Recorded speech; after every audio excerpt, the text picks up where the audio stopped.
Hello, everybody. Council Vio, hi. Mr. Maverick, Sweeney, good to see you all. Charles. Mr. Maverick, good to see you. Okay, council, it is 7 o'clock and I officially call this meeting to order. Will everyone please stand for the Pledge of Allegiance? Pledge allegiance to the flag Flag of the United States of America and to the republic for which it stands, of one nation, nation, under God, indivisible, with liberty and justice for all.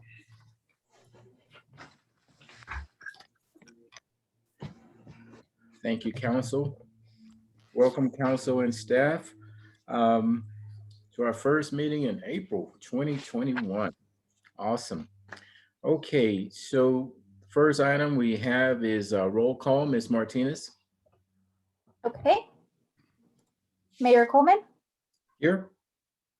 Councilor Broyles, Here. Councilor Vigil, Here.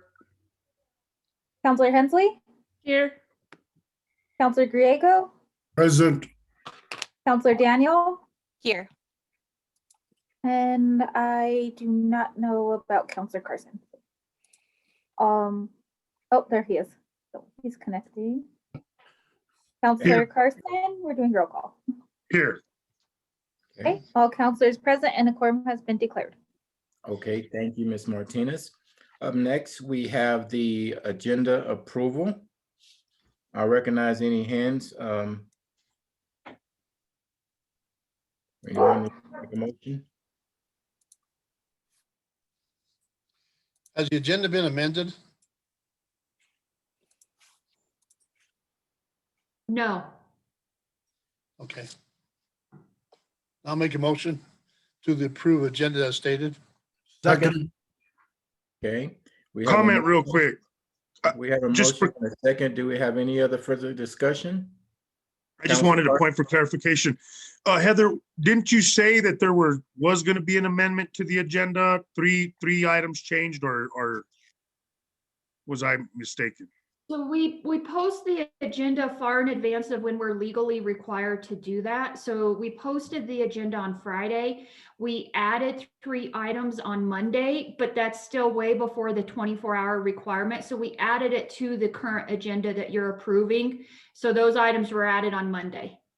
Gotcha. I'm sorry. I got you. Thank you. We have a motion. We have a second. No further discussion. Ms. Martinez, will you please take the vote? Yes, sir. Councilor Daniel, Yes. Councilor Griego, Yes. Councilor Hensley, Yes. Councilor Vigil, Yes. Mayor Coleman, Yes. Councilor Broyles, Yes. and Councilor Carson. Yes. The motion carried unanimously. Okay, thank you, Ms. Martinez. Okay, up next, we have citizen comments.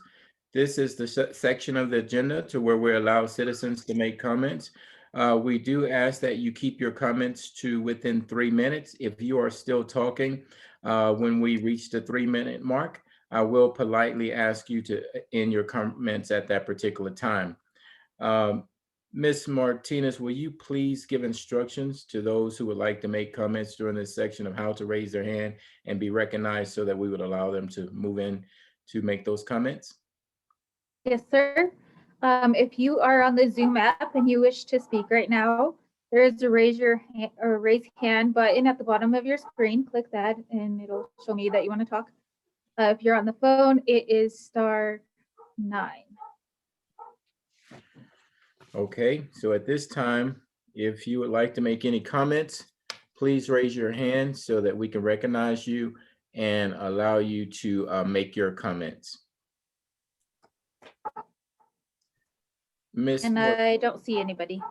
okay, I see 8 attendees. You're saying the same thing, I'm sure as well.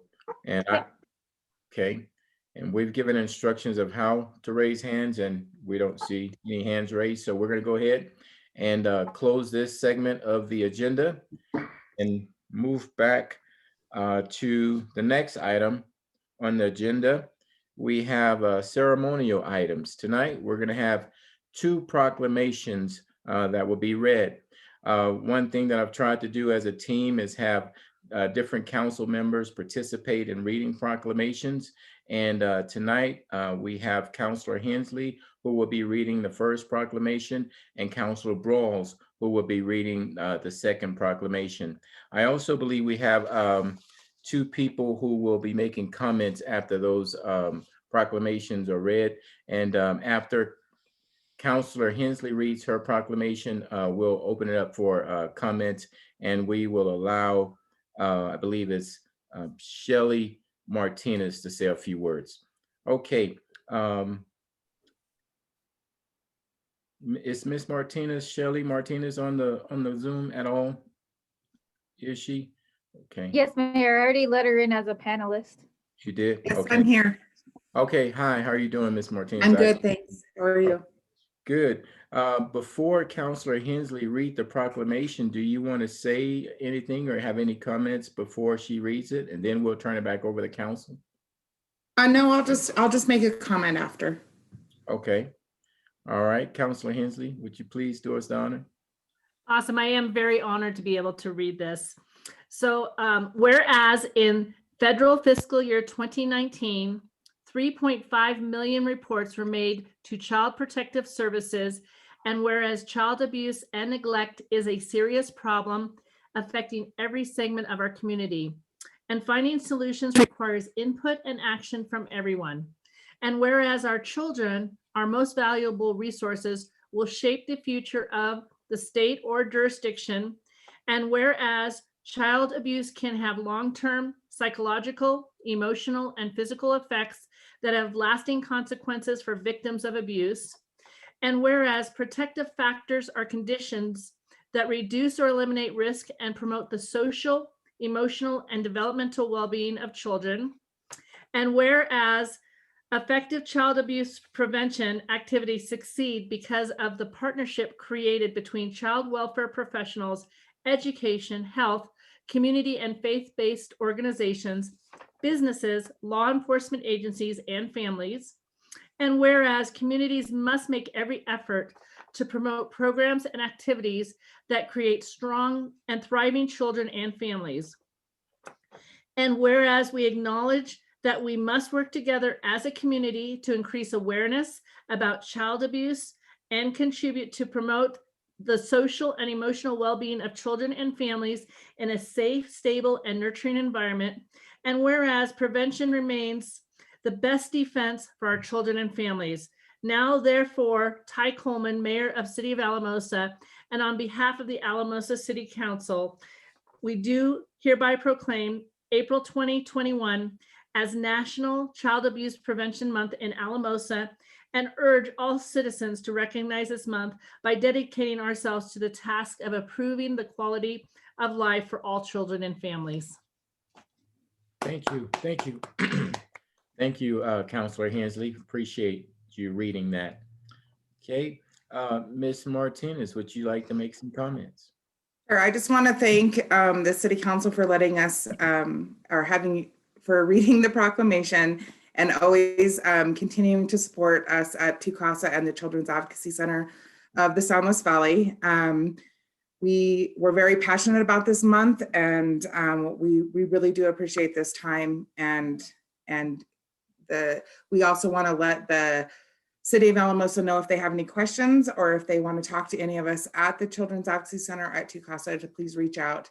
And we have some events going on this month. So if you check out our kickoff article in the Valley Courier, it talks about everything that we're doing this month to raise awareness. So again, we just really appreciate your time.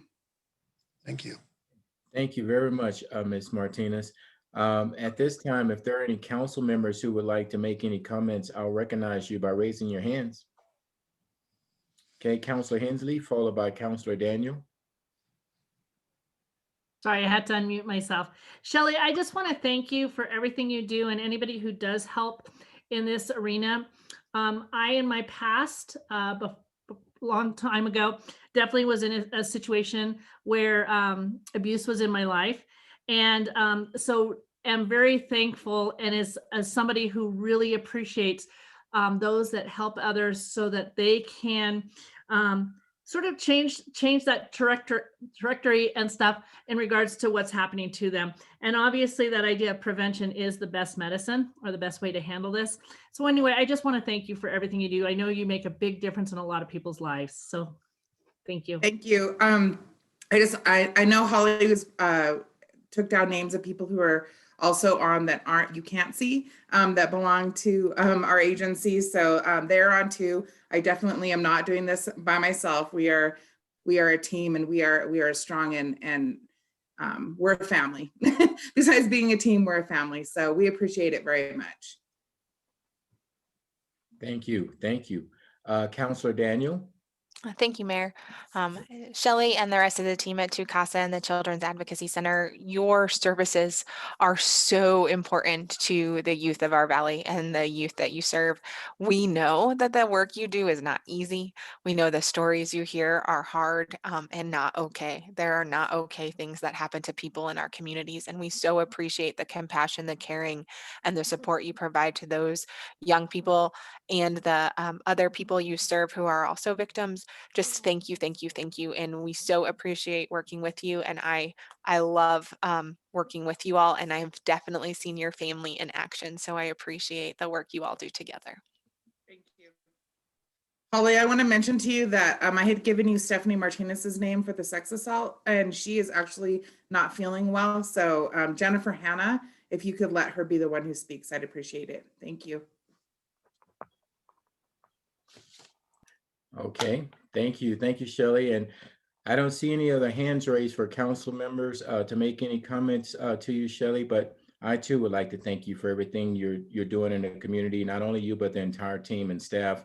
And thank you for being a voice for those who sometimes are not heard. Appreciate that. Thank you very much. You're welcome. Okay, so that brings us down to the next item on the agenda is the second proclamation, Sexual Assault Awareness Month. And today, Councilor Brawls will give us the honor of reading the proclamation. And we have, I believe, Jennifer Hanna, who will be here as well. Okay, I guess, is it Jen? You just go by Jen, Hanna, or is that what you feel comfortable with? Yeah, that works for me. Okay, because I see that name on the screen here. Okay, all right, thank you. So we'll go ahead and have Councilor Brawls read the proclamation, and then we'll have Ms. Hanna follow up with comments, and then turn it back over to Council. Councilor Brawls, thank you, sir. Thank you. Yeah. Excuse me. Whereas April is Sexual Assault Awareness Month, a time to draw attention to the prevalence of sexual assault and educate individuals and communities about preventing it. And whereas sexual harassment, abuse, and assault are widespread problems. We know that in the United States alone, nearly 1 in 5 women and 1 in 71 men will be raped at some time in their lives.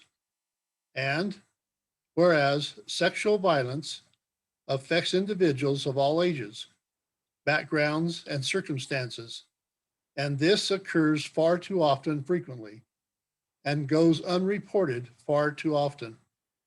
Whereas we share the responsibility for protecting each other from sexual assault, Colorado communities can come together to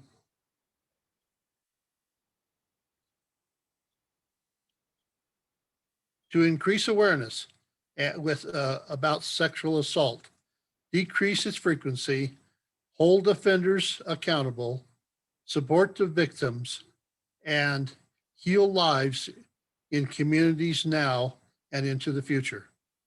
Now, therefore, be it resolved, the City Council of the City of Alamosa join advocates and communities across the country in taking action to prevent sexual violence and proclaim April as Sexual Assault Awareness Month. Given under my hand, Ty Coleman, Mayor, and the seal of the City of Alamosa, this 7th day of April, 2021.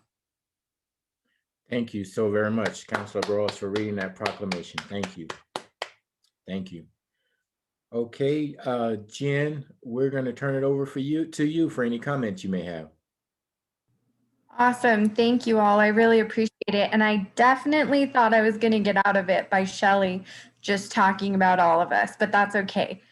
So I just want to say thank you. I mean, everything that you guys have said tonight really touches my heart.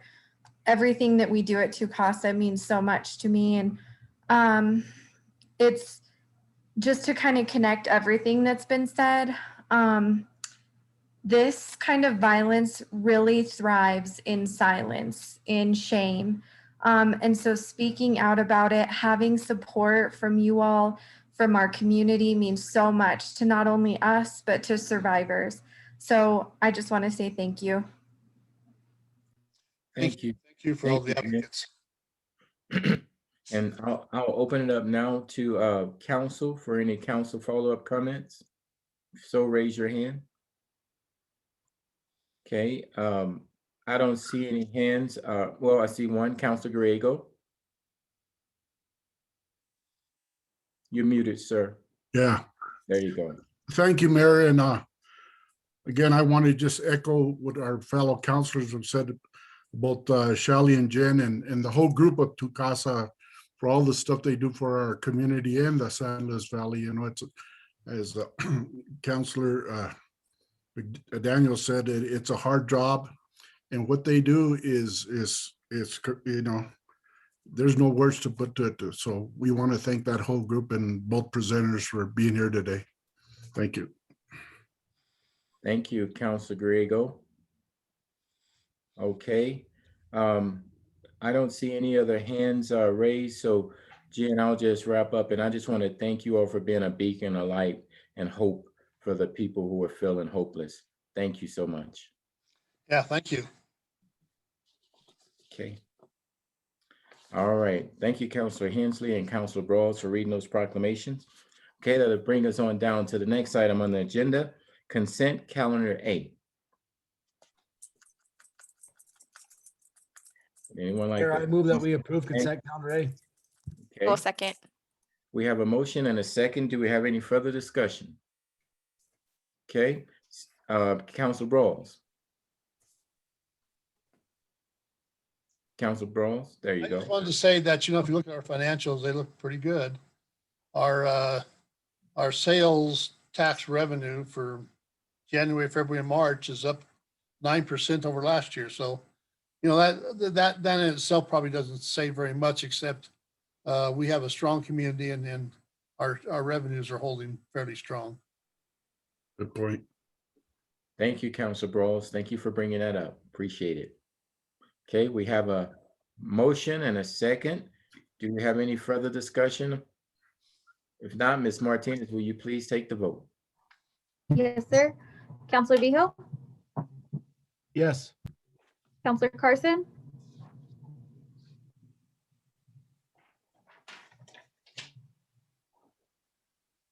Yes. okay. Counselor Hensley, Yes. Counselor Griego, Yes, Counselor Daniel, Yes. Mayor Coleman, Yes. Counselor Broyles. Yes. The motion carried unanimously. Okay. Thank you, Ms. Martinez. Up next on the agenda, we have a presentation from outside agency. It's going to be outside funding report from South Central Colorado seniors. And I believe, is it going to be Monica Wolf here tonight? Okay.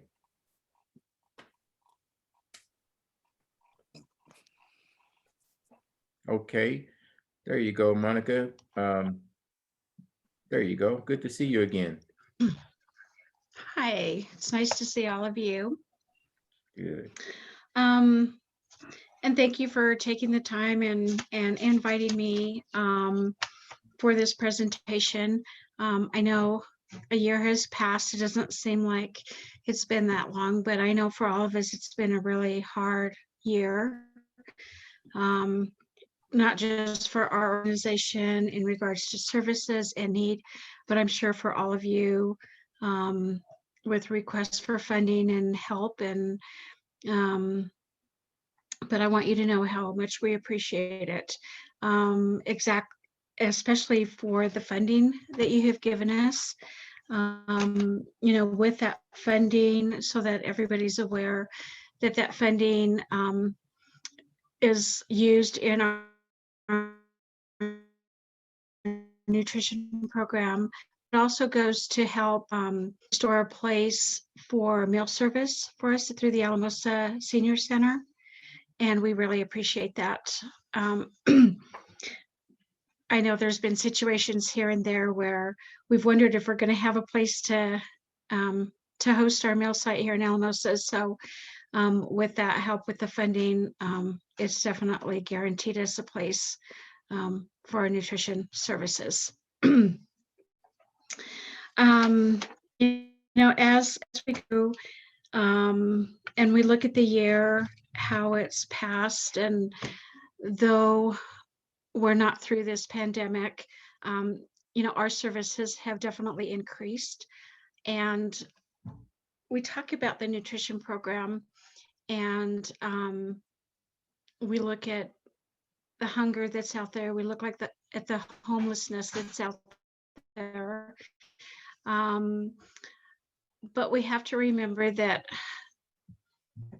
to keep our older in their homes and able to live within the healthy and independently within the community, nutrition is a big part of that.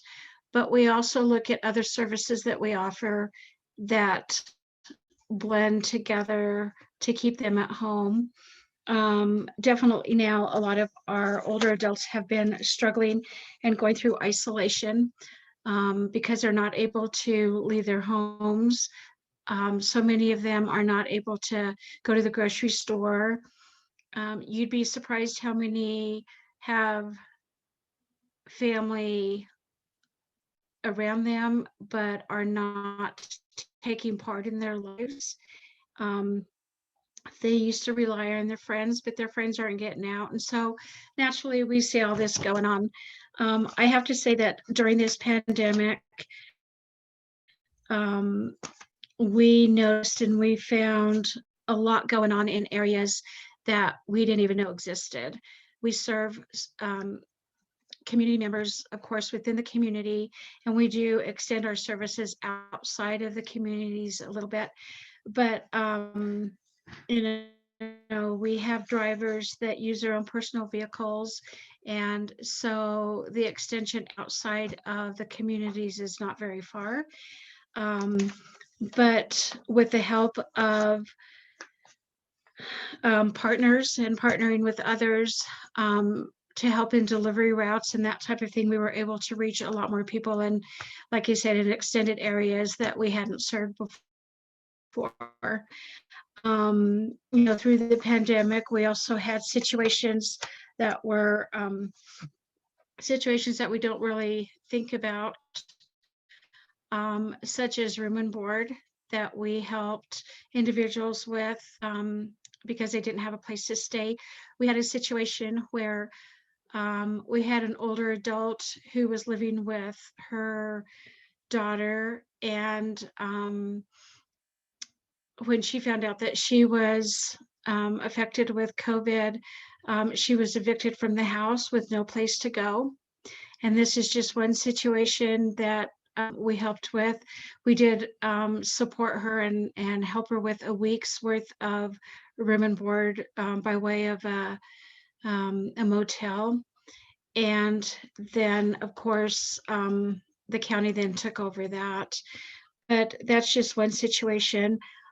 We've helped with those that are in need of fuel, those that are not working and are in need of prescription refills.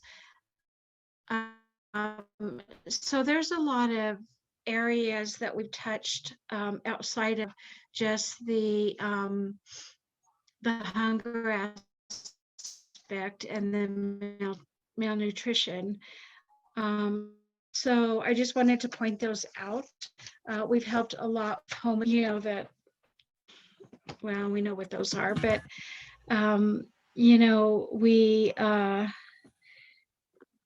we did provide the following. We purchased enough food for 14-day food boxes. And if you'll look, did everybody get copies of the documents that I sent over? Okay, so if you'll go through, and I don't know if I can bring this up on the screen, I'm going to try to do this. And I'm not Monica, sure I'm able to get that- this up. just a quick point, you've got about 4 to 4 minutes left. Okay, so I'm just going to go through these quickly. So if you look at, and I'm just going to kind of pick this up, this informational pamphlet that's here. So as you go on you look on the inside of this, these numbers that I have in here are numbers that we served, and number of people that we served within the city of Alamosa. Okay, so for home delivery, you can see the number of meals that we served and how many we helped. Congregate grab and go meals, because we were not allowed or we were not able to dine in, but we did provide grab and goes. These are the number of meals that we served for the congregate grab and go meals. And the same with the 14-day food boxes. Within those 14-day food boxes, I will say that were 42 meals within that one box, which served enough food for breakfast, lunch, and dinner. And so we also served the produce boxes, as you can see down below, and that was strictly produce. And so, again, this is just within the city of Alamosa. You can read this, but on the next page, it'll show other services that we offer that tie in with the nutrition to be able to keep our seniors healthy and independent. The other informational documentation that I gave you, that has to do with, as you can see, this is just in the last last calendar year, valley-wide, where Alamosa stands within the San Luis Valley as far as service goes, with our congregate meals, our homebound meals, also how many clients we serve. Again, you'll see valley-wide where Alamosa, the county of Alamosa stands, how many meals were served. On the last page, you'll see a comparison between calendar year 2019 and 2020, and how some of those numbers changed. And those are just our basic services that we offer. And so, like I said, because of the pandemic, we've gone over and above. We don't have the capacity to, as far as homebound meals, to go any further. However, we're hoping to continue. We hope to work with that as we do every year. So we just have to look at numbers and how we can do that. But I will just also mention that to meet isolation, we have worked with Maria's Place. They're out of Edwards, Colorado. We have purchased activity boxes, 2 activities per box. They've been distributed to our homebound as well as long-term care facilities, our nursing homes, care centers, independent homes, just so that they have something to do, and we can hopefully reach that isolation just a little bit, gives them something to do. I know this is a short time frame, so I'm just going to kind of leave it open for questions. Okay, Ms. Wolf, thank you so very much. I believe Ms. Brooks raised her hand. She wanted to say something, and then I'll go to the raise your hand council people that I see whose hands are raised. Ms. Brooks, did you raise your hand? No, sir. I was just letting Ms. Wolf know when she had 4 minutes left was all. Okay, good. Okay, so this is the order I see right here. I see Councilor Daniel, followed by Councilor Carson, followed by Councilor Vigil. Councilor Daniel. Thank you, Mayor. You're welcome. Thank you, Monica, for the work that you've done during the pandemic. We appreciate it so much, and I'm sure these families are so thankful. I did have a question for your homebound people that you serve. Are you working with public health if they want a vaccine or any other communities? Because there are some programs that I know some of our healthcare people are looking at for people who are homebound. So have they been in touch with you? So the way that we handle that is they either are in touch with us, or what we've done is we've made contact and we're working very closely with public health in regards to offering the vaccines to our homebound. Okay. We have made contacts with all of our homebound. If they can't make it, then we do call public health and they go out to their homes. Perfect. Perfect. I thought of that when you said homebound, and I wanted to make sure they were getting what they needed. Thank you so Oh much. yeah, absolutely. You're welcome. Thank you, Councilor Daniel. Up next, I see Councilor Carson, followed by Councilor Vihil. Monica, I just wanted to really thank you for what you guys are doing for the community. It's amazing. The amount of people that you've served and meals that you've served is pretty phenomenal. And you know, this kind of service is extremely important right now. During the pandemic, it was a population that I feel was, I don't want to say neglected, because a lot of us did do our best to address it, but I feel emotionally neglected was a lot of our senior population, because they were just used to the company and used to being able to see their family, and it was something they lost. And I talked to a lot of them, especially lately, and I have aunts that are really struggling. You know, they're still kind of freaked out to even be around people. I have, you know, aunts who are grandmothers, and they're afraid to be around their grandkids just because they're so, you know, they're basically terrified. And so I just want to thank you guys, because it's such an important service, and it's amazing the numbers that you threw out there, or that pamphlet was just outstanding. So keep the good work up, and keep up the good work. And we do support you, and we appreciate the ability to be able to support you, and just thank you so much. It's phenomenal.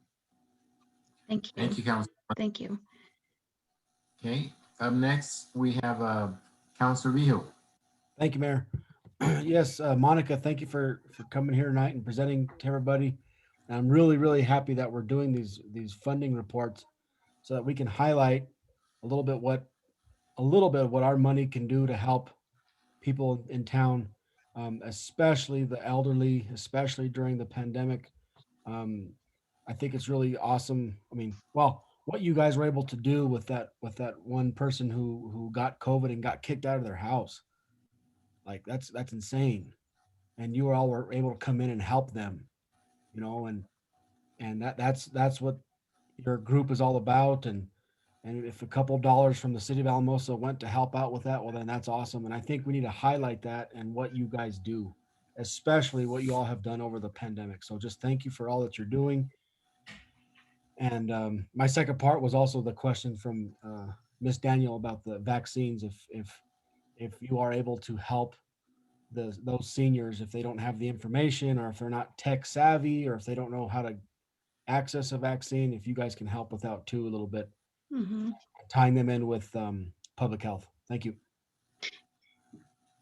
Okay, thank you, Yeah. Councilor. And just a reminder too, if anybody's looking for help with technology in any way, shape, or form, we do have laptops available that we can help with, or that they can come in and we can help them complete paperwork or whatever has to be done also. Okay, thank you, Monica. I believe Councilor Carson would like to say another comment. Go ahead, I just had a question in regards to the vaccine. Isn't there, and I don't know that anybody here can answer this, but Monica, have you guys looked into public health or any entity that would do a mobile service like you guys were talking about with the meal distribution? Christina, I'm sure you're aware of that. I don't know if you could chime in there and see if there's something that can be done there. Yes, so that's why I was asking her if they'd already been connected, but there are people who Okay. can go out and do that. So between Valleywide, SLB Health, and all of the public health organizations, our role is to really cover those needs. If there were people being missed, though, we can definitely assist with that. Thank you. Good points. Thank you. Thank you all. Okay, I don't see any other hands raised. So Ms. Wolf, I just would like to just thank you for all the many services that you provide over there, you and your staff. And thank you for sharing those success stories with us as well. It's really helpful. So we wish you the best. Thank you very much. You're welcome. And thank you all very much. You're welcome. We'll see you. Okay, that brings us to the next item on the agenda. Business brought forward by our city staff, Public Works. A motion authorizing staff to purchase a stump and root grinder not to exceed $10,000. Hey, good evening, Council. Mr. Mayor, How you as we doing get there? started, on our first street project, one of the biggest obstacles ahead of us is removing the tree and a portion of the root system. One of the best ways to deal with that tree and the roots of this size is to use a stump grinder to help mill down the tree and the roots itself kind of below the grade line. In the past, when we've kind of run into this situation, we've always rented a grinder, but that itself has kind of been problematic, and just because of the availability and reliability of the rental equipment. When we're working on some of the concrete replacement program sections, a lot of the sidewalks that we're replacing are lifted or upheaved by roots. And so staff, when dealing with that, they have to manually, remove the root by chopping, twisting, pulling, yanking, whatever it takes to get the root out of the way so we can replace it with a new sidewalk. Sometimes a couple times a year, we always go out and rent a grinder when we can identify areas that are we're going to need it, but it's not always available. So we feel this piece of equipment would be a good investment for the city, and certainly help protect the investment of the citizens who are investing in the sidewalks and in our replacement program. So respectfully ask council to consider approval of this request, and certainly answer any questions you might have. Thank you, Mr. Reynolds. Okay, we'll turn it over to council. I'll recognize the hands that I see raised, and I will give you the order that I have so far. We have Councilor Hensley, followed by Councilor Vigil, followed by Councilor Carson. Councilor Hensley? So honestly, I feel like this was a great purchase, and so I was going to move to authorize the staff to purchase the stump and root grinder not to exceed $10,000. Second. Okay, we have a motion and a second, and I see Councilor Carson's hand still up, so I was wondering if you have any discussion, Councilor Carson? Yeah, I do. It's not really in regards to this, but I'm going to put Harry on the spot since I have him on there. And he's asking for $10,000. Harry, I really need you to look at those lights because I'm getting hammered by the citizens that are with the street lights. So I'm just gonna put that out there since I got you here. Yeah, if you guys would really, I see that the 10,000 is being spent, and I just noticed that here we have in this other budget amendment, expenditures were increased by 2 million, revenue increased by 1 point something million, and expenditures increased by 2 million. And I know there's an increase in expenditures, but I've been waiting for that for a while, and they've called me again several times this week. So I need you guys to really focus on that, because I appreciate the stump grinder and all it does, but we have a lot of issues that aren't being addressed in these neighborhoods. We've got paving crews on the north side again, and it's not being addressed. And it feels like, again, stuff down here is not really being looked at. So I'm not sorry to put you on the spot. Now that I had you, I had to put you on the spot because I really need some of this stuff addressed down here. They came at me kind of sideways because we had promised that 14th Street was going to get paved. And I really got lost in the details that it was only about 100 yards of 14th Street that was going to get paved last year. And so Councilor Carson, I don't mean to. I got you. I'm almost done, but I needed to finish. So please address that, Harry. Talk about that on the council comments, okay? I got you. Thank you. Okay, you're welcome. So Ms. Brooks, go ahead. Yes, I just want to address, a few months ago, Councilor Carson had brought up several months ago, an issue related to how many lights we have on a certain street and wanted us to look into it. And unfortunately, we've been tied up waiting for information from Excel. And it was just last week that we got the information from Excel to where we can finish our evaluation of that request. And so Councilor Carson, for those residents you're getting that question from, that's the latest update we have, is we were unable to get the information out of Excel that we needed to evaluate some of that stuff. We received it last week finally, and then staff's going to finish that evaluation. Harry, was there anything else to add to that? No, that's great. We've been able to identify kind of some of the dark areas. What we really need to do is be able to put a dollar figure to that and how many lights are associated with it. And once we have that information, we'll certainly bring it to council and look at, you know, how we're going to move forward with it. And Mayor, it is an important issue. There's a children's daycare right there. So it is something I had to address. So just. And I respect you bringing it up. Councilor Carson, is just at the appropriate time. You have council comments at the end. You can bring up all these items that you want to, but when we're talking about a specific item, we want to stick to that specific item. That's all. I wanted to give the justification for me having to question why we need to spend $10,000 more. So it was relevant. Thank you. Okay, so we will move on. Okay, we have a motion. We have a second. Councilor Vigil, you have comments? Oh, just a question. I mean, if Carson brought it up and city manager and Mr. Reynolds talked about it, what street are we talking about with these lights? I believe it's Edison. Talking about San Juan. Both of them kind of dark area that we're looking at. Well, yeah, San Juan, but the citizens that are Edison too, but the citizens that are calling me are on San Juan, and they're, you know, they really got fired up after Children's Garden got robbed. So just a heads up. Thank you. Okay, we have a motion, a second. We've had discussion. So Ms. Martinez, will you please take the vote? Yes, sir. Councilor Broyles, Yes. Councilor Hensley, Yes. Mayor Coleman, Yes. Councilor Carson, Yes. Councilor Griego, Yes.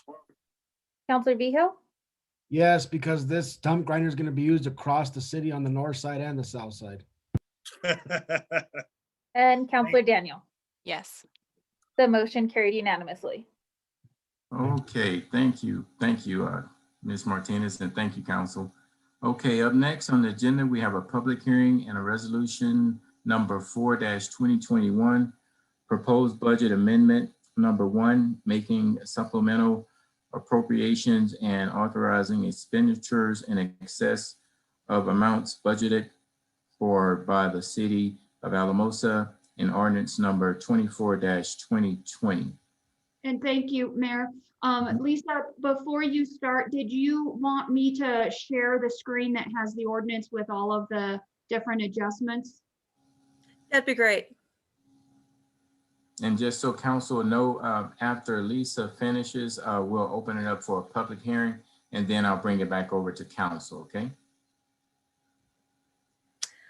All right, I see it's on the screen. Good evening, council and mayor. And this is our first budget amendment for 2021. It's going to include several items that are carried over from 2020, the projects that didn't happen that were budgeted for in 2020, and they're going to come forward in 2021. And I'll point those things out. It's a 4-page document. There's lots of numbers going on, so I'm not going to go through every single number. I'm going to be breaking this down into totals a little bit and going from pages, and Heather, since you got it up, you can be my help to go back and forth between funds. I'm going to take it a fund at a time so that you can see the effect on each fund. The way that the resolution is presented, you have all the revenues in the first section, all the expenses in the second section. So we'll be jumping from the revenues to the expense so that you can see the total effect on the fund and what's going on with it. So the biggest part of it, the resolution, of course, is the general fund. Weird. That's where, excuse me? I lost Can you hear me okay? Okay, I'm gonna keep going. So in the general fund, the first page of the resolution, you can see that we have an increase proposed of $407,344 in revenue. Most of that is made up of grants. 267,000 in grants. The biggest part of that grant is a Department of Justice grant for 200,000. That's a multi-year grant. This is the first year of that grant. There's another 65,000 that are going to come from SID prepayments. Those are kind of going like wildfire right now. I've got another 25,000 that just came in this last week. A lot of those lots are getting sold. So we hadn't budgeted for all the extra parts. So there'll be a revenue and expense to offset that. There are 2 items in the revenue. You What's can the see SID? was somebody making a comment? What's a It's SID? It's a special improvement district, and so it's located Yes. here off of Weber Drive, where they have to pay off the debt that was issued to put in the infrastructure. I got you. I remember now. I'm sorry. Thank you. Yeah. And so we have this debt out there at San Luis Valley Federal, and we've been paying off on it, and they pay a portion of it every year. But as those lots get sold, the whole amount that's on that lot will get paid off. And so we don't know when that's going to happen. And so as they happen, we do an amendment. So that's what that 65 is for. The council was made aware that there was a police vehicle, the K9 vehicle, that was totaled earlier in the year. So there is the replacement of that is 46,000 is going to come from our capital improvement fund. We also got 8,000 in insurance proceeds that will help offset that. So basically we've got 407,000 in revenue. If we flip over to the expenses for the general fund, the total expenses that we have on this amendment are 634,986. That's going to be at the top of the 3rd page. You can see what the total is. There you go, 634,986. So as we just discussed, a lot of that's going to be grants, and a lot of that's going to be the SID and some of these other things in the capital items. I want to focus on the $227,000 that is more coming from fund balance or coming from current year operations, so that you got a good handle on that. And before I even get into that, I just wanted to make a comment that there was 2020 turned out to be a pretty good year for our final year. Our general fund, unaudited numbers, of course, the fund balance increased by about $600,000.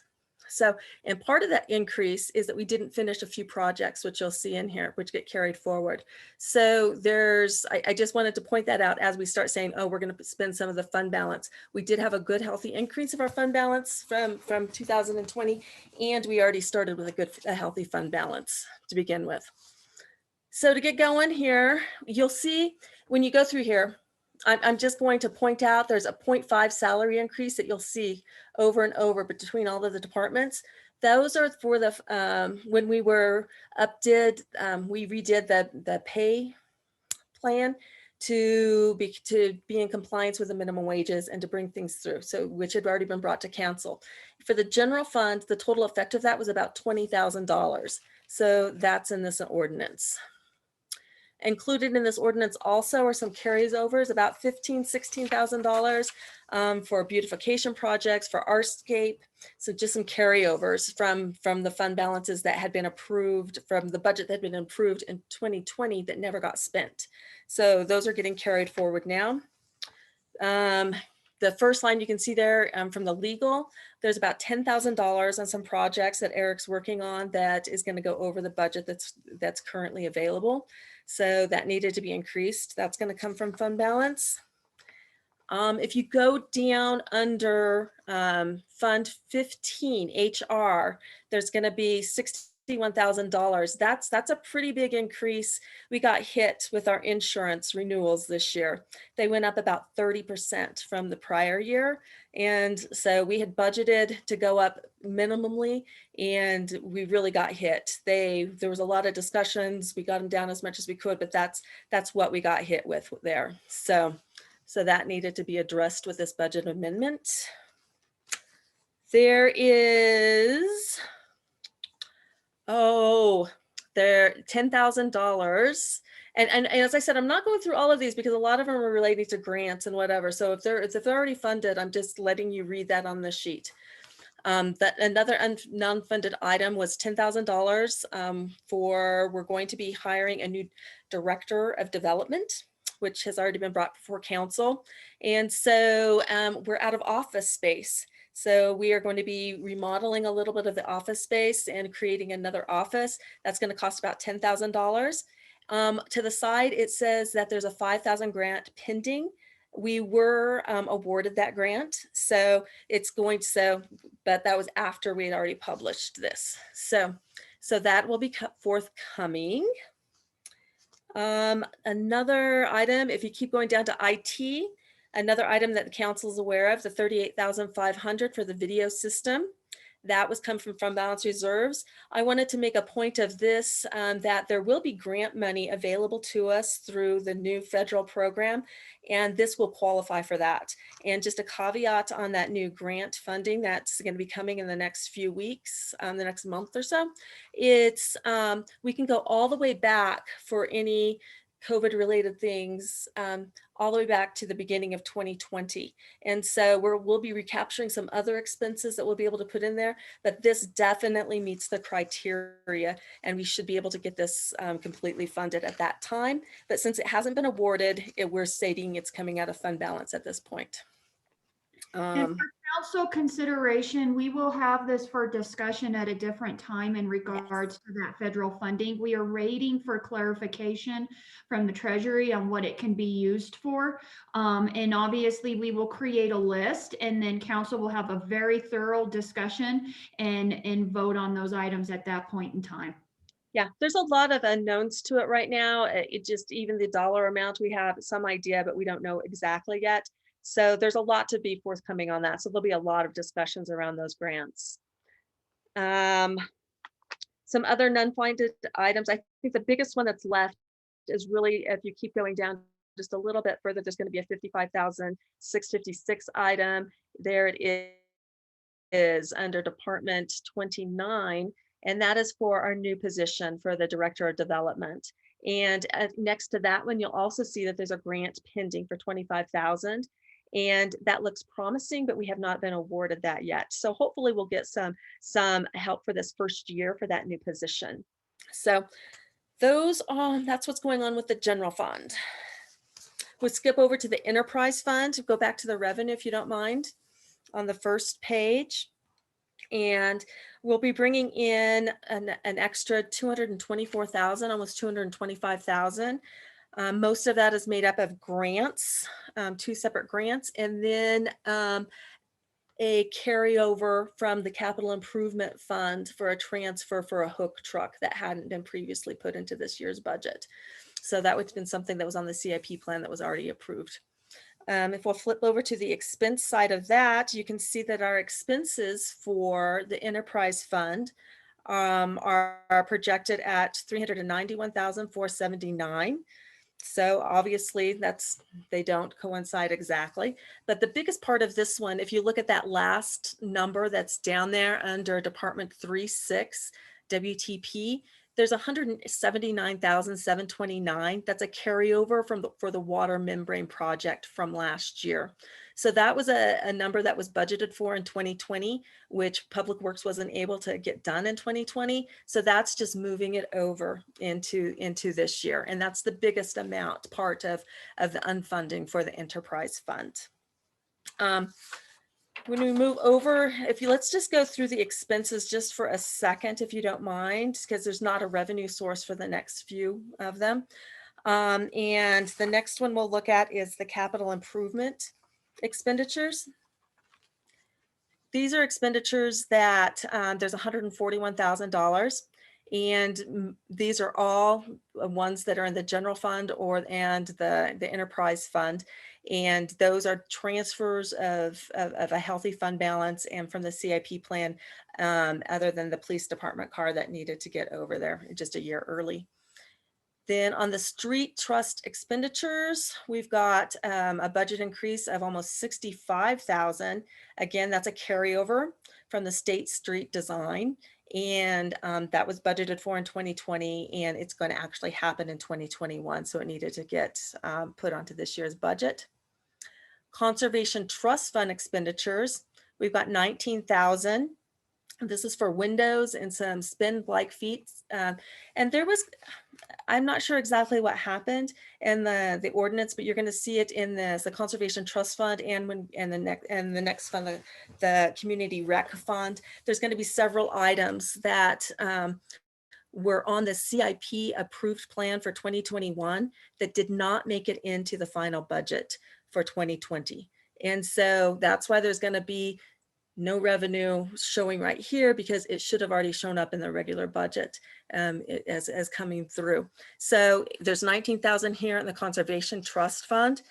And since we're talking about it, if you don't mind, Heather, if you go all the way to the back page of the last numbers, and you'll see starting with that $40,000 for the water truck, and the next $40,000 for the tractor, and $20,000 for the hustler mower, and the lights for the pedestrian bridge. All of those are on the CIP plan for 2021, but they didn't make it into the budget for 2021. And so I had to do this amendment to get those in there.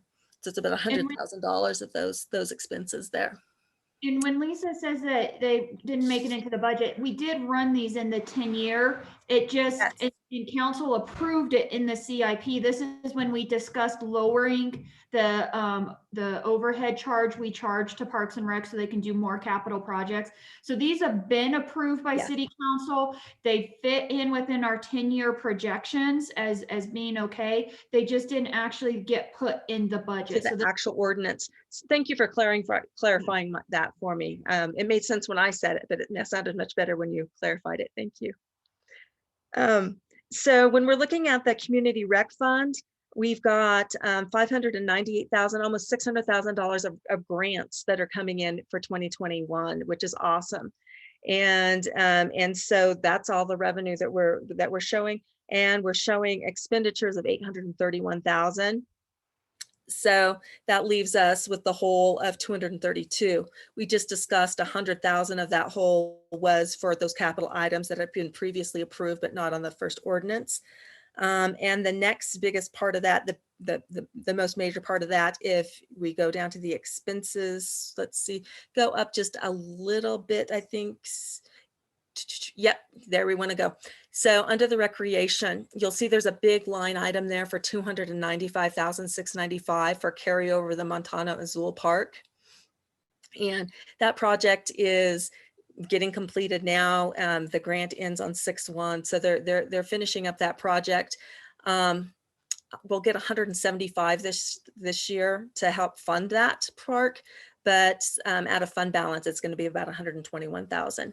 That was also budgeted in for 2020, but it's going to finish up here in 2021. So those are the major components of that. And so, you know, really when we're looking at eating up some of these fund balances, it's not eating up. It sounds worse than it is, because we had gotten some grant funds last year for this. We're getting grant funds for this time. There was always going to be a match for this park. It's just happening in 2021 instead of in 2020. And the other relationship on the fund balance is, as council knows, when we review the budget, we look 10 years out, and we know we've strategically have some of our capital projects that will reduce those fund balances. And so it's important to know that these have been approved projects. Yes, they were definitely, most of these things were approved prior to this. And I tried to note anything that hadn't been. So are there any questions on the first budget amendment? So Ms. Sandoval, what we're going to do is we're going to open it up for a public hearing, and we'll need for you to stand by, and we'll turn it back over to council, and council will ask you questions, okay? Okay. All right, thank you. Okay. So at this time, we're going to open up the public hearing for resolution number 4-2021, proposed budget amendment number 1, making supplemental appropriations and authorizing expenditures in excess of the amounts budgeted by the city of Alamosa in ordinance number 24-2020. For those of you who would like to make any comments in this public hearing, you can raise your hand by using your raise your hand feature at the bottom of the screen, or you can unmute your phone by pressing the button *9. So if you would like to make any comments at this particular time, please raise your hand or either hit *9 so we can recognize you. Ms. Martinez, do you see anything? I don't see any participants with their hands raised. I do not, Mayor. Okay, so at this time, I will now close the public hearing and bring everything back to council for questions for Ms. Sandoval. I will recognize you by the hands that I see raised. So please raise your hand. I see Councilor Vigil, followed by Councilor Daniel, followed by Councilor Brawls. Councilor Vigil. Thank you, Mayor. And I apologize that I moved away from my desk, but I had to get closer to an outlet to charge my computer. But can you talk more about this $10,000 for a new office?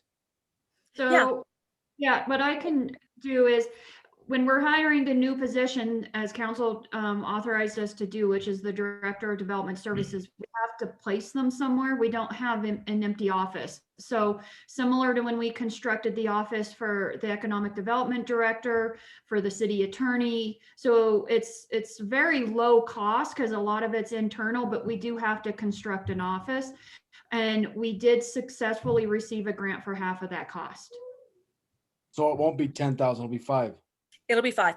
Yeah. At the time of writing this ordinance, we hadn't been awarded that 5, so I didn't put it in there. I just put it as pending. So the expense has to show as 10, and then your next budget amendment will have an offset revenue of 5,000. Yes. Where will this office be? Well, It's my office. It's gonna be right in the finance spot. It's gonna be. Actually, no. So let me back us up a little. So since most of the staff that report to the Development Services Director are gonna be in where Public Works is right now, what we're doing is putting the new Development Services Director in Harry's office because he'll be then in the same area. And then what we're doing is shifting finance almost, about 20 feet forward, rebuilding an office for Lisa, and then taking where her area was to move Harry over across the hall to then have also then a table in there to meet with his staff as well. Yeah. Great. All right. Thank you. Thank you, Councilor Vigil. Councilor Daniel, followed by Councilor Brawls, followed by Councilor Griego. Well, Lisa, I just wanted to say thank you. I really appreciate the way this is all going, and it was easy to follow. I don't know if we ever get this, but I would love to see all of our grant revenue and what it covers in kind of a report, not tomorrow, but one of the things I think that is important, I say that like I'm a part of that. You all do a ton of work getting grants, ensuring that we get them, managing the funds. I think it's important to see all of them in one chunk. That is a huge lift. And so I would just like to see that to celebrate that because when we see the shifts because we've had a matching fund or something like that, we don't always make the connection back to when we first approved the grant, when we first said, oh yeah, that matching fund doesn't, that makes total sense. So I think some assistance just seeing all of the grants would be helpful. Plus, I think it's just amazing with all of the grant work that you all do. The other thing is this makes a ton of sense. Where I got a little bit lost is what is the total amount that we're pulling from all of our fund balances? Like, do we have an amount that we're under budget that now we are over budget? What is that total? Is that at the very bottom? That's why I was trying to say, because the way that it's written, it's a little bit hard to see because you see the total revenue and then the total expenses. So I broke it down by fund. And so basically in the general fund, we'll be pulling from the fund balance $227,000. From the enterprise fund, it'll be $167,000. Capital improvement, it's $141,000. The streets, it's $65,000. Conservation Trust, $19,000. And Community Rec Fund, it's $233,000. All rounded numbers, of course. Sure.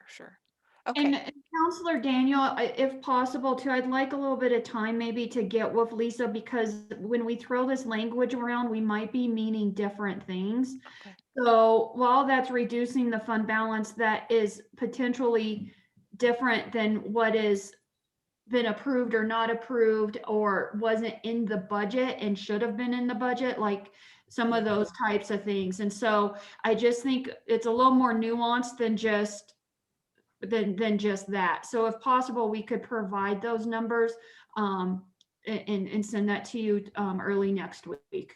So I would appreciate that because as I'm doing the math, I do think that would be helpful for me for a little bit of clarification. I know we need all of this shifted and I'm not questioning that at all. I just would like to know how some of that, I get the carryover stuff. I just want to make sure I fully understand how that just feels like a lot of money to me. So I just want to make sure I totally understand.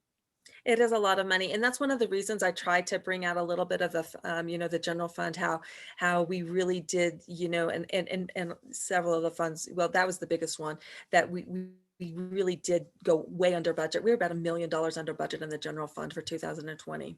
And with all the revenues and how they worked out, that was an increase to our fund balance for the general fund of about $600,000 for 2020. So there was some carryover from that kind of offsets this. But yeah, we can put together kind of a little bit more of a succinct schedule for you and send it out to the whole council next week. Thank you. Thank you. Thank you. Thank you, Councilor Daniel. All right, up next we have Councilor Brawls, followed by Councilor Griego, then followed by Councilor Hensley. I just want to say I appreciate being transparent. I know some of the numbers are confusing and Yeah, there's a lot. there's quite a few grants and pass-through, what I call pass-through money, and also money being, reallocated from 2020 to 2021. So Yeah, there's a lot of moving pieces. I think we're on budget, and I asked my questions with our city manager, Brooks, and I think I'm okay. So thank you for all your work, and I appreciate that. Thank you. Thank you, David. Thank you. Thank you, Councilor Brawls. Up next, we have Councilor Griego, followed by Councilor Hensley. Thank you, Mayor. First, comment, I'm glad to see that SID on Weber is coming along pretty good. I remember when we first did that project, there was a lot of questions and stuff, and I think it's something was needed in that housing program stuff. So, but I had a couple of questions, and maybe these will go to our city manager more than our finance director on the insurances for our employees. That 61,000 increase, is that something that's shared by the employees also, Heather, or do their rates go up, or is that our contribution? So that was not health insurance. That was our other types of insurance. All So insurance. over facilities, equipment, those types of things, workers' comp, risk management. So, yeah. Oh, So okay. health insurance. Well, then I got mistaken there. Second, and once again, I know we did that salary increase of 0.5%. That went to each department, the increase, because as she was scrolling down, I saw that even legal had that 0.5%. So Councilor Griego, what we did, if you remember, and it was back in December when we were discussing that we missed that the minimum wage was going up. Right. And so what council did was 2 actions on December 16th. One action was to adjust the whole pay plan up 0.5, because that's all we could afford, and then adjust our lower ones up enough to meet that new minimum wage, but we could only shift the whole plan up 0.5.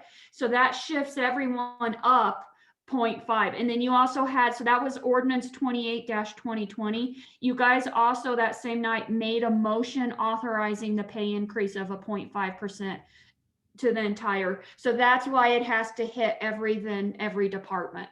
Okay. Thank you. I think Charlie was referring to the fact that legal was supposed to go up 5%, not. No. No. Good try. No, thank you. Thank you for refreshing my mind. I knew that that percentage was up, and even though the councilor's wishful thinking, maybe one of these days. But one more comment. What is a hook truck? Harry? Because I saw something in there for a hook truck. I'm deferring to Harry if he heard me. I'm not sure if he's on right now or not, because I can't describe what a hook truck is. Well, I'll ask him later. No, he's on. He's right here. Harry. Yeah, it's our bigger truck that we use to haul our dumpsters, our big roll-off dumpsters. We use that to move yard waste and snow removal. So it's a big tandem truck that's used to haul those big containers. So. Okay, Lisa, good job.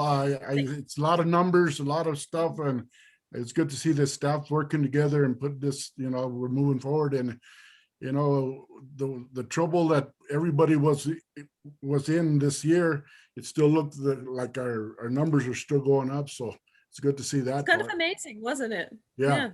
So thank you. Thank you, Mayor. Thank you, Councilor Griego. Up next, we have Councilor Hensley.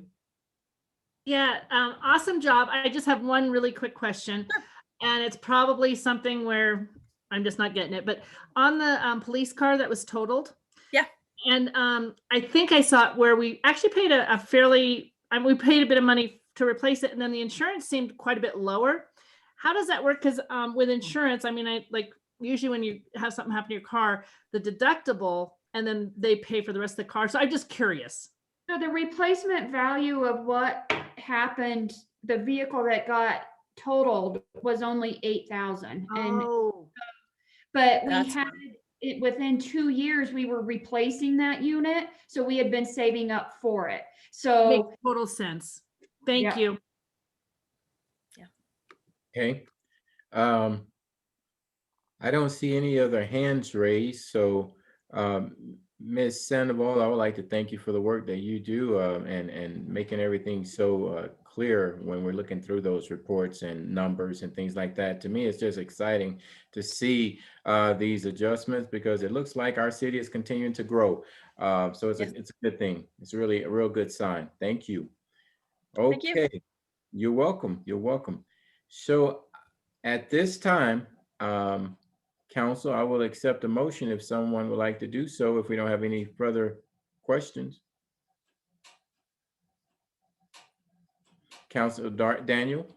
Thank you, Mayor. Mayor, I motion that we approve resolution number 4, 2021, the proposed budget amendment. I'll second. Okay, we have a motion and a second. Do we have any further discussion? I don't see any hands raised. Ms. Martinez, will you please take the vote? Yes, sir. Counselor Carson, Yes. Counselor Vihil, Yes. Mayor Coleman, Yes. Counselor Hensley, Yes. Counselor Daniel, Yes. Counselor Broyles, Yes. and Counselor Griego. Yes. The motion carried unanimously. Thank you, and thank you, Ms. Sandoval. We appreciate your time. Okay. Up next on the item number 3A, a motion authorizing staff to purchase a new surveillance equipment specifically for narcotic operations and criminal investigations. I believe Chief Anderson is here with us tonight. Good to see you again today, Chief. You too, Mayor. It's always good to see you, sir. Also, Council, good to see all of you. With all the talk of finances, I'm going to be asking for a little bit myself, so prepare yourself. So I am requesting authorization to purchase new surveillance equipment. This equipment will cost approximately $20,000. With the addition of our new narcotics detective as of January of this year, 2021, this equipment is crucial to effectively conduct these narcotic operations within our city limits. We are currently lacking equipment to monitor the distribution of narcotics within our community. So, I mean, there's not a whole lot to say unless you all have questions, but I want to thank you very much for allowing me the time to communicate this need to improve our efforts in adding pressure to our narcotics distribution within the city. I think it's a huge problem and we need to take a stand on it. I think we're doing a good job at that right now. So thank you very much, Council. And Okay, I think Ms. Brooks has her hand raised, so I'll let Ms. Brooks make some comments and then we'll turn it over for Council Chief to ask you some questions about that equipment. Thank you, Mayor. I just want to tie it to the discussion that we had at the retreat where we reviewed what efforts the city is doing in regards to enforcement related to drugs, if there are any additional needs. So the chief and I did have a discussion on, is there additional needs that we have? And it's this equipment that he feels would be much more helpful in being able to get warrants in order to go into some of these homes. And a lot of times we'll get people from the community who will say this is a drug house, but we need a certain amount of evidence before we can get a warrant to enter into that property. And so this is the type of equipment that they need in order to build that case and get those warrants. Okay, thank you, Ms. Brooks. I see hands are raised and I will recognize you in the order in which I see them. I see Councilor Carson, followed by Counselor Brawls, followed by Counselor Griego. Counselor Carson, you're up. I think this is kind of a no-brainer. I would just make a motion that we authorize staff to purchase the new surveillance equipment. Second. And, Okay, so that was quick. We have a motion and a second, but I still see a few hands raised. So to make sure that everyone has an opportunity for discussion, I will now open it up for discussion in the order in which I see your hands. Counselor Brawls, followed by Counselor Griego. Yeah, I am pretty concerned about the safety of our community and keeping our community as minimal as we can with, away from the maximum safety away from drugs. So, whatever we can do to keep our community safe and keep the drug addiction down, or illegal drugs. I'm not sure how you say it, but I think you know what I mean. Keeping us safe from drugs. I think it's money well spent. So I'm for the expenditure, and I appreciate the police and the chief for what they're doing for our community. Thank you. Thank you, Counselor Brawls. Counselor Griego, and then followed by Counselor Daniel. Counselor Griego, you're muted, sir. You're muted, Counselor Griego. Give me a chance, man. I'm not too savvy at this stuff. Okay, first a comment and then a question. Chief, I really appreciate the fact that we're starting to publicize all this stuff. We're sending a message to those people that we're coming. It might take a little time, but we're going to come and get you. So I'm glad to see that stuff is getting put on the paper. So even the community out there knows that we are trying to do our best to keep our community safe as it is, On this last big drug bust, I noticed that there was also some monies that were confiscated, and I know there's a problem, and who deals with that money once it comes into the police department, if it goes to the federal and all that. Is there, I guess, Chief, do we get some of that money that is confiscated? And I know it's a struggle, a long-term struggle on at the end how to get that money that was confiscated. So we do. It takes a long time. Yeah. I've gone through this quite a few times. We, the police department, the city, we get a very small portion of it. The DA's office, the courts, the victim assistance programs. There's a line of organizations and departments that actually get a piece of it. So we're not going to see a whole lot, and it'll take a while. And it's sad because we're the ones investing all this money and trying to keep people out of, keep our community safe. But I wish there was a way that we would at least get half of that money. But I know, like you say, everybody's taking a bite out of it. And I think when we finally take our bite, we get the crumbs of the whole pie. So I wish there was some way, and maybe by even talking about it, maybe the rest of these other groups will back off a little bit, wishful thinking, that maybe we would get a larger part so we could continue enforcing the drug problems and stuff here in this community. So thank you, Chief. Thank you. Okay, thank you, Counselor Griego. Counselor Daniel. Thank you, Mayor. Chief, thank you so much. I really appreciate what you're doing to address these challenges. I guess my question is, so we're going to get a vehicle, we're going to outfit it the way we need to. At some point, people are going to recognize that vehicle, I would imagine, and there will be things. Do we change that out? Is there a plan ongoing? Is this $20,000 we'll have to continue to budget to do these kinds of things? Or how will that work to maintain the actual undercoverness of the things that we're doing? I'll let the chief answer the specific vehicle question, but as far as what goes into this 20,000, 15,000 of it's for the camera system. Oh, okay.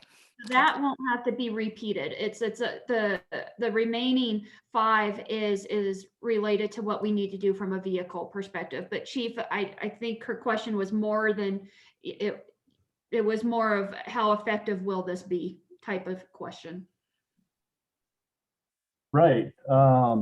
And I think you're absolutely right about changing our appearance. It's going to be a continuous battle. I don't think this is something that whatever chief comes in after I leave, I think he or she needs to be making the same presentation, because this is an ever evolving situation that we have to stay on top of to keep our community safe. So I'm going to keep asking you guys. It's something that if it's not working, what I'm asking now, you know, I'll sit down with Heather and we'll try to create another plan to see what else we can work out. But like she mentioned, the majority of this is more of camera related equipment, night vision, you know, just a lot of kind of cool things. But you know, I think we definitely need to improve our equipment. We are way outdated right now. I'm not buying a car though. Okay. Well, thank you. I appreciate that. I was thinking, I don't know if you've ever seen the movie Johnny Dangerously, but when they're running and they're pulling the paper off the car and then there's a new APB out for them, and that's all I could think about. But I really appreciate the answer, Chief. And Counselor Daniel, I actually had a very similar question for the chief, and without divulging stuff we shouldn't be talking about in a public meeting, they have thought through different ways to where we should be okay. Okay, thank you, Counselor Daniel. Thank you, Ms. Brooks. Thank you, Chief Anderson. We have a motion and a second. I don't see any other hands raised. I will just wrap up my comments. Chief, keep asking for the things that you need to be successful in cutting down on criminal activity in our community. Don't ever be embarrassed to ask for it. We really appreciate you asking. I've seen you all shut down at least 2 drug houses within a half-mile radius within the last 8 months with the limited resources you have. I can only imagine how much more success you will have having the tools that you need to be effective. And we want the crooks and the criminals and the drug dealers to know that you can keep trying to deal your drugs, but eventually you will get caught. Eventually you will pay the price. So we want the community to know that we're investing in our community with making sure you have the tools that you need to be successful. So keep asking us for that. All right, so we have a motion, we have a second, no further discussion. Ms. Martinez, will you please take the vote? Yes, sir. Counselor Daniel, Yes. Counselor Brooks, Yes. Counselor Griego, Yes. Counselor Hensley, Yes. Mayor Coleman, Yes. Counselor Vigil, Yes. Counselor Carson. Yes. The motion carried unanimously. Okay, thank you, Council. Thank you, Chief Anderson, Ms. Brooks. And the next item on our agenda, item 4A, a motion to adopt and amend rules for the Alamosa Cemetery. Good evening, Mayor, Council. Thank you for having me and considering this motion. Most of these are a result of that work session we had in mid-March. The last time the cemetery rules were updated was 2014. So 7 years, we've identified some areas where we thought updates would be appropriate. I won't mention them all because most of these are pretty straightforward, related to operational efficiency, prohibiting pets, those laminate headstones that were coming apart, this or that. So I hope a lot of that is pretty self-explanatory. But the one issue where we needed to go back and research was that Section 6 that was kind of informally reserved for veterans. And thank you, Heather. You can bring up our little visual here. And probably the main research we did was, well, what is there plenty of capacity left for veterans or members of the certain veterans groups like VFW and American Legion? And you can see on the bottom of your visual here that's one of the current VFW sections that shows it's about 2/3 filled, right? And then the one below, the American Legion section, that just has a few rows there. Well, those full blocks to the west are reserved for future capacity for those groups. So one of Council's suggestions for when we originally broached, hey, can we open this bottom of Section 6 to the public was, well, what about keeping some of it for veterans and opening a portion of it to the public? So when we went back and analyzed that we have this capacity here, I think it was Councillor Daniel who first suggested that. And after analysis, staff was in agreement that this was a prudent situation, that maybe that 1/3 on the left could fit some veterans who don't fit in any other category. There's only 5 existing there, but this leaves another 42 or so future capacity. And then it opens about 140 more spots to the public, so better efficiency use of this land. We save a bunch of costs by not developing a new block. So that's kind of important, and why it makes some sense to open this up a little bit. So I hope that's a decent initial explanation, Council. I'm certainly willing to answer any questions on this. I appreciate your input and the rest of the city staff helping us with this. Okay, thank you so very much, Mr. Rice. I'll open it up to council for any comments or motion. I'll recognize the hands. I see Councillor Griego. Yes, thank you, Mayor. You're welcome. We didn't know that you had some other plots already for the future of both the American Legion and the VFW. Had we known that, and then my argument at least was that we were running out of spaces there at the American Legion and VFW, so I felt that we needed to have that space there. But by knowing that there is all that space available, I totally agree with what you're asking, Andy, and I appreciate you looking at it and straightening that out for us. Thank you. Thank you, Councillor Griego. Councillor Daniel.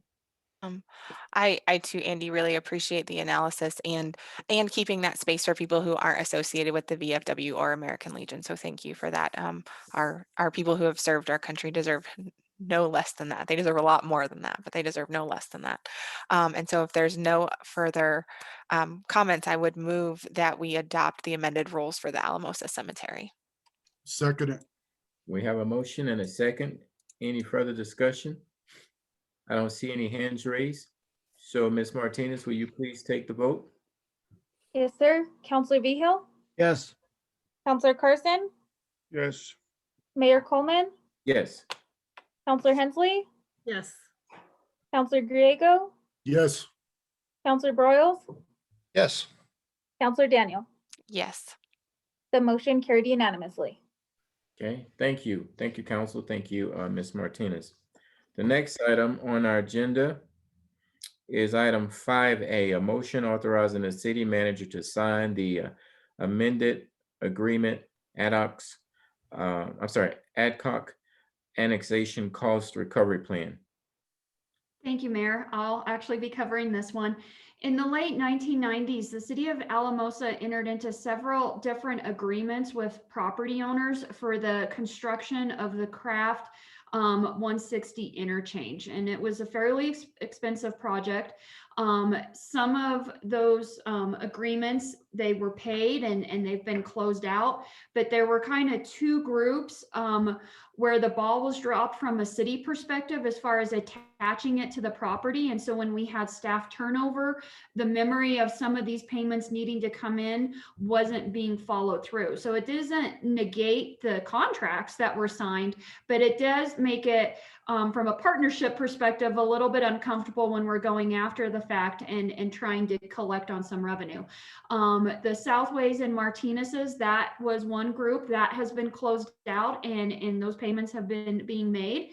The remaining group was with the Adcock group, and through the negotiations that we had for that, the other item that staff had taken into consideration with our discussions with council was that was actually one of the most poorly written contracts I think our city attorney had seen in a while. And so from an enforceability perspective, it was potentially going to present some challenges as well. And so we were very fortunate to work with that Gateway group and come to a resolution that was within the boundaries of what council provided for negotiations. And so with the approval of this, we will see an immediate $5,000 payment.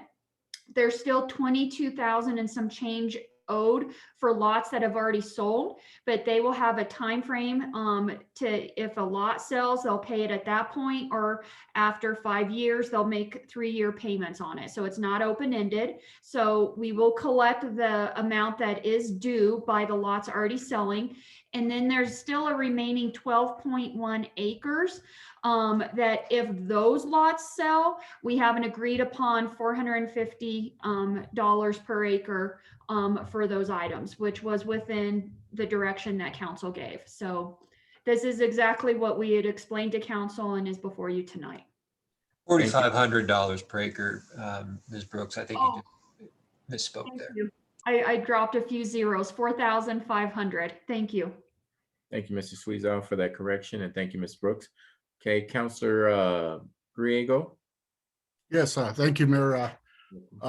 Thank you, Heather, for your explanation on how the ball was dropped by the changing of administration there. But in defense of the late Rick Jacobs, our city attorney, I'm still around to defend him a little bit. But, you know, by you saying that it was a poorly written deal, the document at the time served its purpose, and each attorney has their own vision and their own way of writing documents. And I would stand here and defend the late Rick Jacobs, and I think he did a great job at the time. And we did. That was a big project, which opened up a large part of our community and economic development by bringing all those dealerships together, brought thousands of dollars back into the city. So in defense of the late Rick Jacobs, I think you did a great job. Thank you. Thank you, Councilor Griego. Okay, Council, I don't see any hands raised, so if anyone would like to make a motion, feel free to do so at this time. Mayor, I move that we authorize the city manager to sign the amended agreement for the Adcock annexation cost recovery plan. I'll second. Okay, we have a motion and a second. Any further discussion? Okay, I don't see any hands raised. Ms. Martinez, will you please take the vote? Yes, sir. And I just wanted to let you know that Councilor Hensley joined by telephone because her internet's not working. Okay. She's on here by telephone now. That's Okay. what happened earlier. I lost internet briefly, so I wonder if something happened when Lisa was talking. And when I came back on, I said, that's weird. And she heard me and thought I was commenting on her thing. Okay, thank Okay. you. Okay, all righty. So- Councilor Carson, Yes. Mayor Coleman, Yes. Councilor Behill, Yes. Councilor Hensley, Yes. Councilor Daniel, Yes. Councilor Broyles, Yes. and Councilor Griego. Yes. The motion carried unanimously. Okay, awesome. Council, you all are moving right through this agenda tonight. Way to go. Good job. All right, so we're down to Don't jinx it, Mayor. I'm gonna try not to.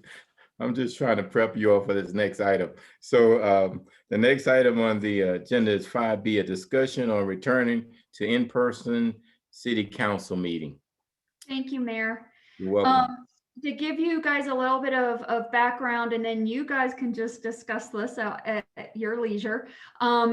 Currently under green and under blue, there are not any capacity restrictions for a council meeting. And so right now we are at green.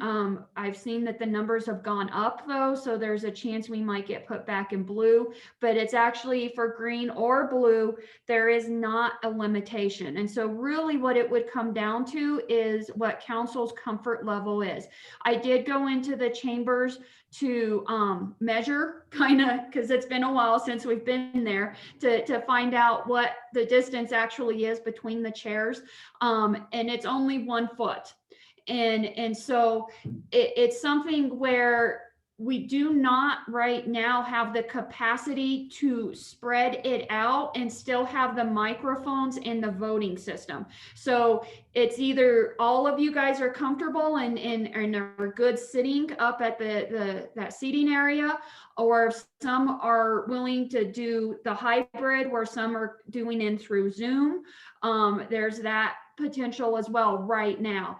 But there is only 1 foot. I wouldn't recommend putting plexiglass or anything like that. But what we would recommend is you discuss what your comfort level is. It also does not have a restriction on the amount of attendees we can have out in the audience. And so we'll let you guys discuss that. And there is another COVID dial issue we are going to bring up once that discussion is done. I don't want the attorney to think I forgot. Okay, Ms. Brooks, thank you. So council, I know a lot of you are eager to make your comments known, so I will recognize you in the order in which I see your hands raised. I see Councilor Carson, followed by Councilor Daniel, followed by Councilor Brawls. Councilor Carson, you're up. I believe that, or at least speaking for myself, I feel safe in returning to in-person meetings. I think it's good for, for the public as well. I feel people feel super detached right now, and maybe being able to attend would be good for them and good for community morale. So I would really suggest that we do return. And I was going to be a smart ass at the beginning of my comments and just say we could just get those bubbles if they stuck the kids in the instrument room, in the music room, to play instruments on. But no, I don't want to be in a plastic bubble. I'm just kidding. But I don't know if you guys have seen those, but it's kind of ridiculous. But I'm fine returning, and I encourage council to at least consider some of you returning. I know, fears are valid, and if people don't feel comfortable, again, like Heather said, we can accommodate hybrid meetings. I've been doing it now for a year, and it is fairly simple to do. I would be more than willing to help Jim with that if he needs help. I have some pretty effective setups for our meetings. We have a huge constituency, and they seem to do fine with it. And we have a hybrid system going right now. So I'm offering my help if we need to do that. But I would encourage council to, at least some of us return in person. So I'm for that, please. Thank you. Thank you, Councilor Carson. Thank you for your comments. Okay, up next, we have Councilor Daniel, followed by Councilor Brawls, followed by Councilor Griego, followed by Councilor Hensley. Councilor Daniel. Thank you, Mayor. And thank you, Councilor Carson, for recognizing fears and concerns. I think that's really important. I too would be in support of a hybrid model if people are not comfortable being in person.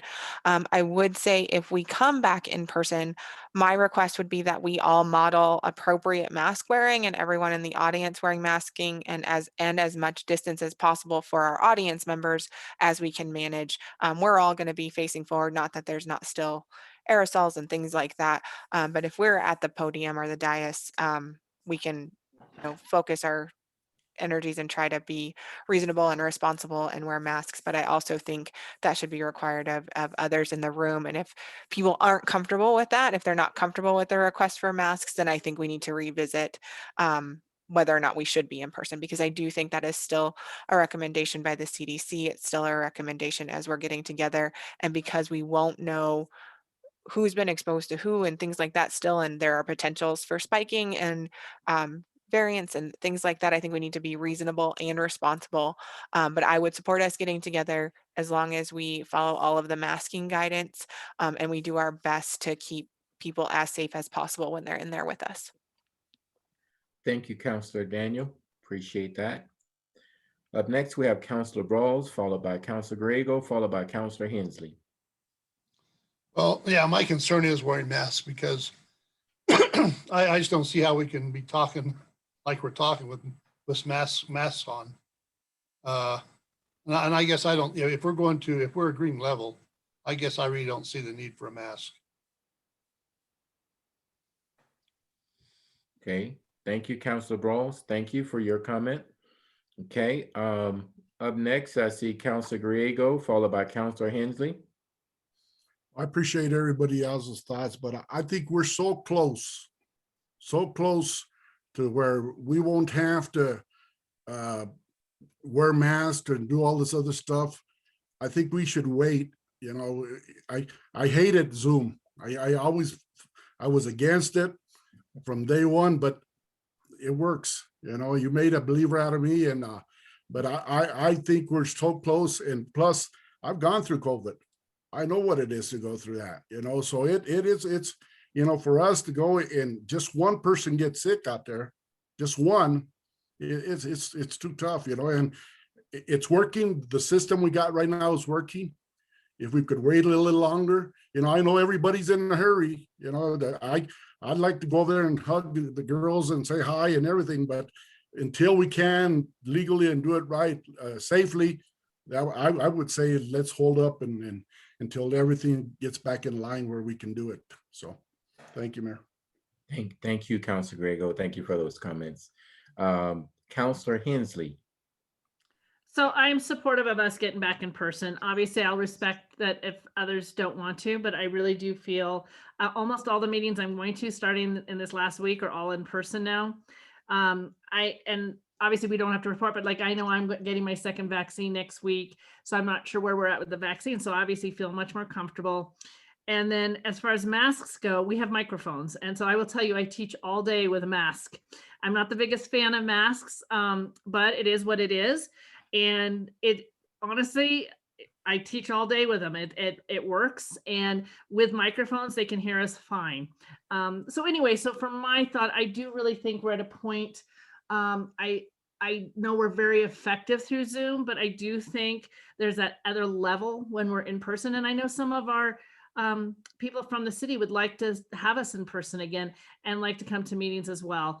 So, but I do respect the fact if somebody's not comfortable with it. So personally, I would vote then for more of a high flex, and those who are not comfortable, then obviously totally respect that and they keep doing it the way that it is. But that's my thoughts. Okay, thank you, Councilor Hensley. Ms. Brooks, I'm not for sure if you were going to bring up that second portion yet, or I wanted to give Councilor Vigil an opportunity to chime in if you were going to move into that, or were you just going to comment on some of the other ones right now? You're muted, Ms. Brooks. Thank you. The second part might be a little relevant as you guys discuss the masks. And so let me just, can I explain that quickly? So the governor did extend the mask mandate for another 30 days, but as part of his extension of that, he did have language in there that for counties who are in green, the public health can they can remove that mask requirement except for 8 areas. Those 8 areas don't really impact us as far as the discussion tonight, or as we operate our facilities, to be honest. And so we have talked to the county. They do anticipate having a public health meeting, board meeting next week, to where then they would take us out of to where we do not have to wear masks, type of thing. But they do have to take that action. But I just want to make sure you guys are aware of that, because as a staff, what we're trying to figure out is how do we do our facilities, and are we going to be more restrictive than what the mask requirements are at the state and public health level. And so our initial discussions from a staff perspective is that we would not be more restrictive, which means if we were going to have a council meeting, our inclination was to just let them in and there's no mask required. Now, clearly, council can give different direction on that. And so that's what I wanted just to make sure you guys understood what's required from a state and public health perspective versus if you want to provide different direction as you guys discuss going to in-person meetings. Okay, Councilor Vigil, thank you, Ms. Brooks. Councilor Vigil wanted to give you an opportunity to chime in. I believe you're probably the only one who haven't had a chance other than myself. Well, I'm just still thinking and listening to everybody what has to say. I would be comfortable going back to in-person meetings with masks on. I teach all day with a mask on, and like Ms. Hensley, and it's not a thing. You just get in there and you do it. And I really appreciate Mr. Grego's comments that we're not clearly out of the woods yet. We're currently going through a little spike here in Alamosa County. I have on my computer here the Valley Courier article of today. We've jumped up to 37 cases, nearly double from the 19 known cases that were reported just 2 days ago. That's a significant jump in cases. So, I mean, I'm not living in fear. But I think if we're going to meet in person, I would like to have our masks on. Okay, thank you, Councilor Vihil. Councilor Daniel? Thank you, Mayor. And I think while the state's restrictions, I know there are challenges, and I know there are challenges in our public areas. I think we should be an example too in our community that the CDC is still recommending that masks be worn. They're still recommending the social distancing, and saying that a mask is not a substitute for social distancing. It says that masks should be worn anytime you're traveling, or should wear masks in public settings and when around people who don't live in your own household. So yes, I think there are reasons, and they're valid reasons, and CDPHE is doing a great job trying to manage an entire state. And the CDC is also still saying that we should be wearing masks as we're doing these things, and looking at that to keep that spread down as low as it can be. So I know there are people who are like not wanting to wear a mask. I know they are tough. Truthfully, I think when we're in meetings, the things that look more like surgical masks rather than cloth masks are easier to talk through than the cloth masks sometimes, depending on what you have. And so I just think let's look at all of the factors, not just what is being required in our state, but what might make sense for us when we're trying to be an example for people as well. Thank you, Councilor Daniel. Councilor Vihil? Thank you, Mayor. Then another question I had too, and before reading, the agenda and that and coming to this meeting tonight is, what do we do on a night that we might have we're expecting a bigger crowd? And if there are limits to capacity in that room, are we gonna have like an overflow area in the hall there, or like what that's gonna look like? So just some things to think about. I don't know. So we would need direction from council on if you want limitations, because what is on the color levels is if you're in green and or blue, there are no restrictions. So if you want us to limit the number, then you need to provide that direction to us as well. On to Councilor Daniel's point of, if you want us to operate our facilities at a little bit higher level, then we need that direction from you, because that is the prerogative of council, because we're talking about the community and the customers that come to all of the city facilities. And so a little bit of direction on that would be good. As far as overflow, we don't have the technical capacity to set up other rooms. So that's where we're still having Zoom. So if we've reached our physical capacity, whatever that might be in the council chambers, then the individuals still have the opportunity for Zoom. Okay. We have our attorney, Mr. Sweezo. Thanks. Ms. Brooks's comments were confusing me with respect to whether we're talking about council putting in mask policies just for council meetings in council chambers, or wanting mask policies for City Hall.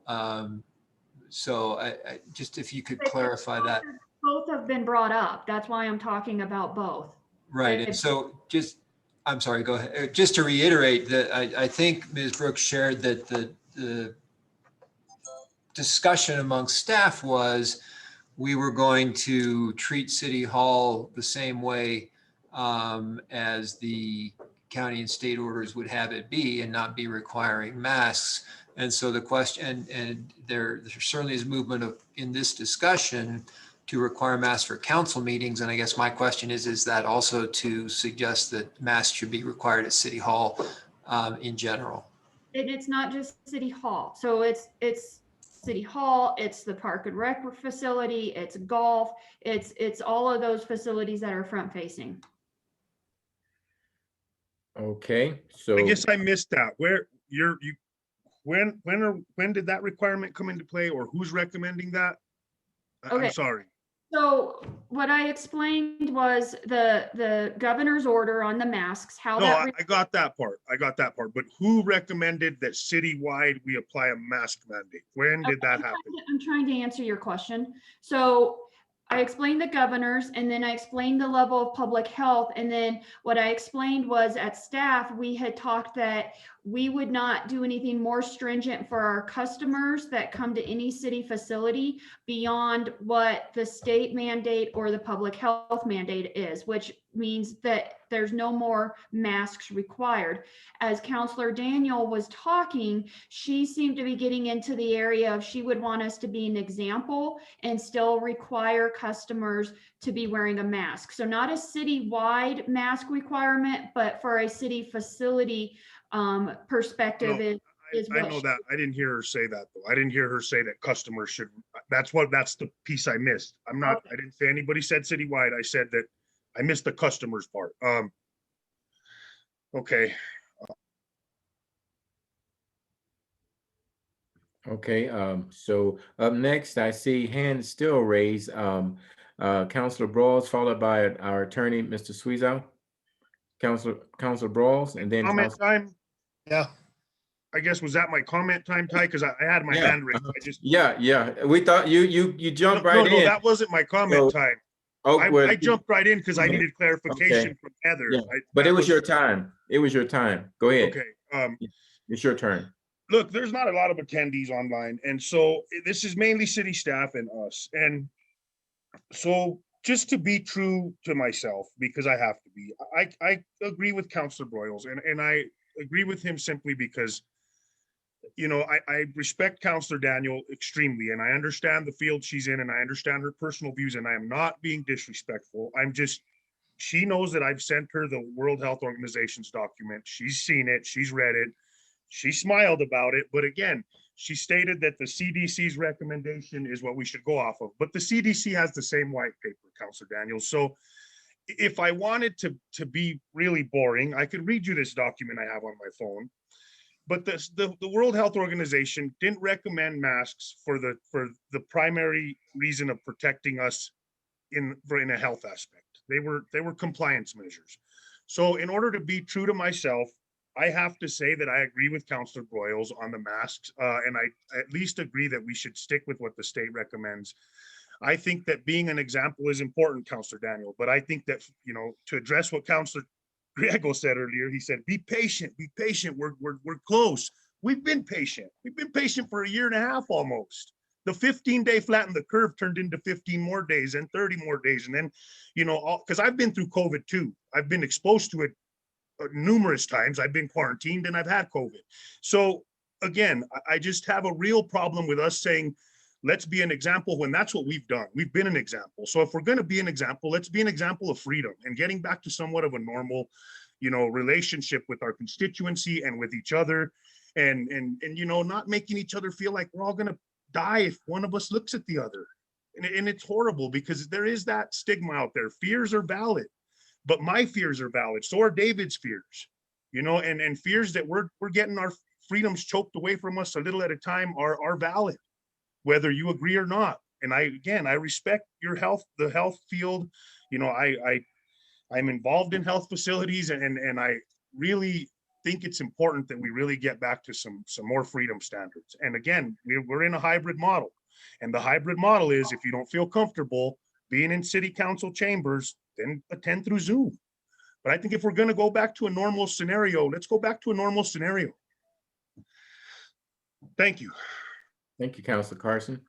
Okay, Councilor Brawls, followed by Councilor Griego. No, I'm just going to come back up and say, if we're green, we're green.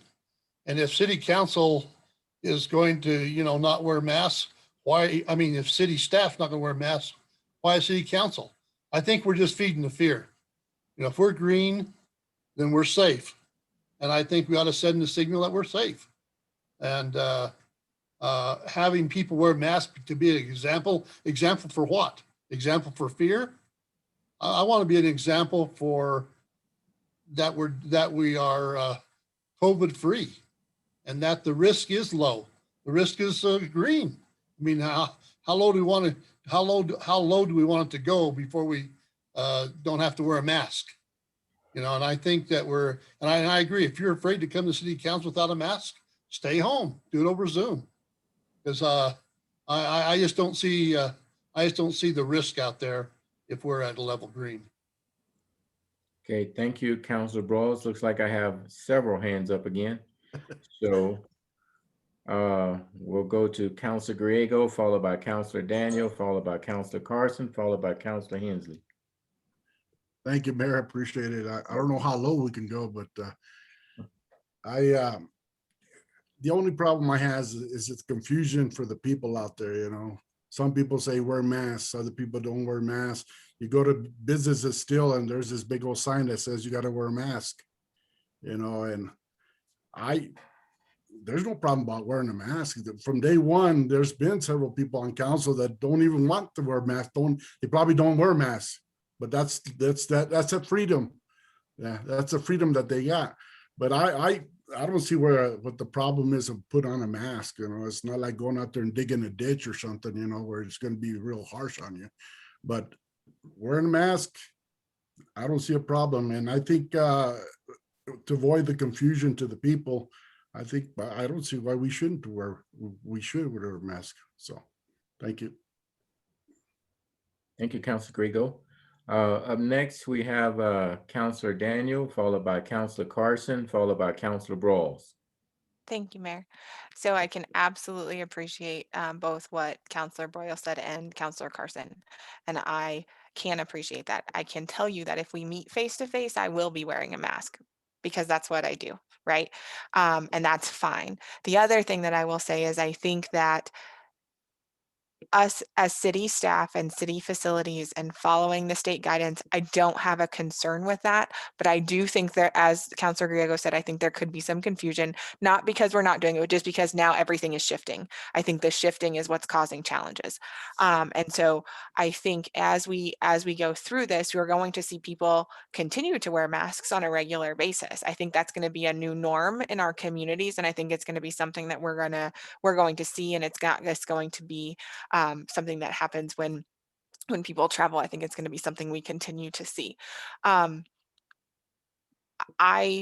am still in support of the hybrid model and having that option depending on how I feel, where I'm at, those kinds of things, and where our constituency is at. So regardless, and I think Heather had said this, regardless, I would like our meetings to still be shown on Zoom for people who don't want to come in public. So I think that's an important shift that we will need to make forever, or at least for a while.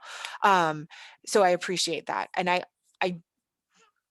yes, the green levels are really good, Councilor Broyles, but that does not mean we're COVID free. And so I just want to be like, I can't let that comment go without saying that there's still COVID in our community and there are still people who are getting sick. That doesn't mean we don't do things. That doesn't mean we don't open back up. That doesn't mean we restrict everyone's access. That is not what that means. It means we know that there's still a risk, and the people who are participating in that and going out into the community understand that there is a risk if we're lowering all of these things and we're not practicing some of these things for ourselves as independent people. So they get to decide however they want to do it.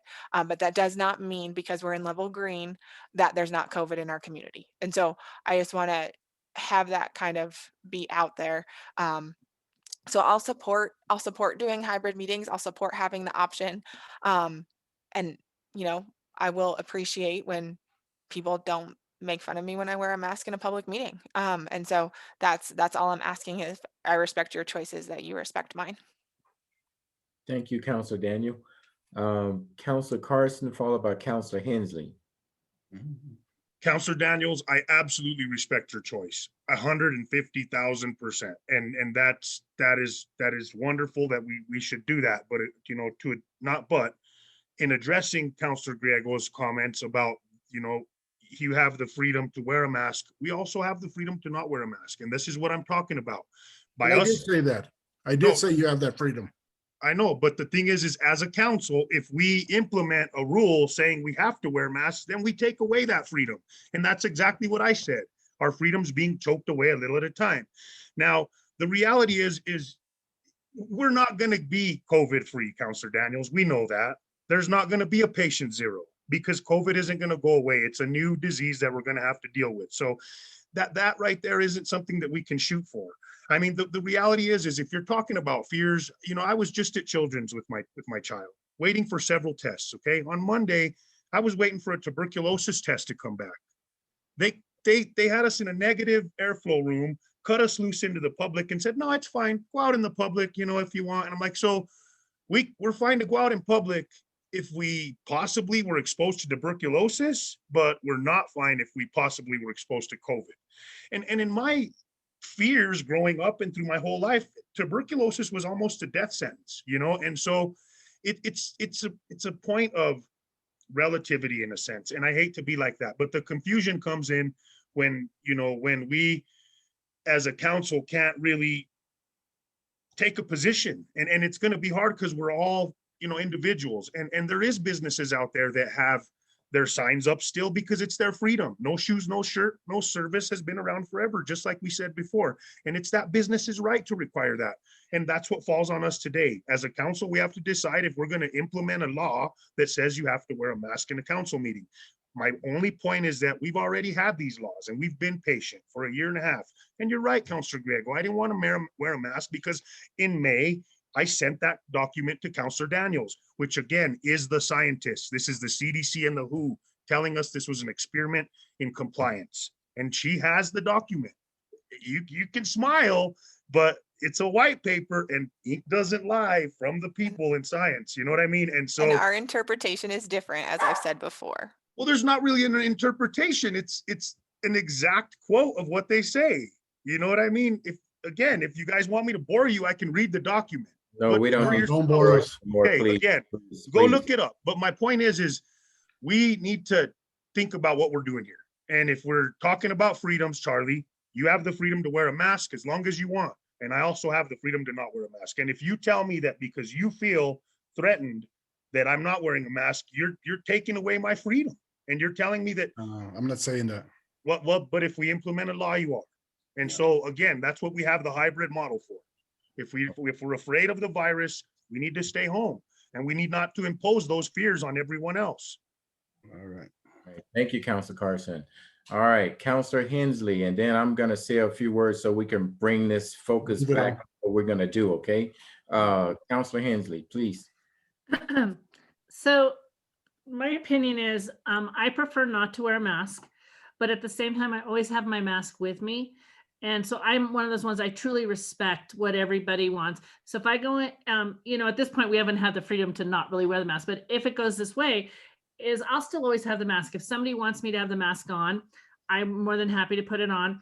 If we sit in our council meeting and maybe those who would prefer people around them to wear a mask, I'm okay sitting by somebody and putting my mask on. If somebody says, hey, you don't need to wear the mask, I'm okay. I would prefer not to wear it, but I don't mind wearing it. I'm used to it.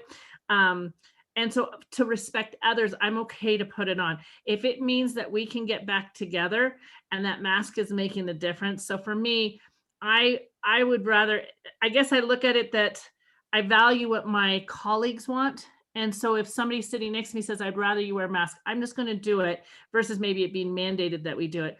I know at Adams State, we have to still wear masks. They're not changing that. And so I'm in a situation where I have to wear a mask, but you know what? I'd rather be teaching. I'd rather be doing things. And so it gets to a point of, for me, and I guess the other thing I would say too is, I don't know, and I don't necessarily everybody have to say, I thought we were all vaccinated, but again, if that's not the case, but I do feel a little bit if we're vaccinated, that does help that protection side of it.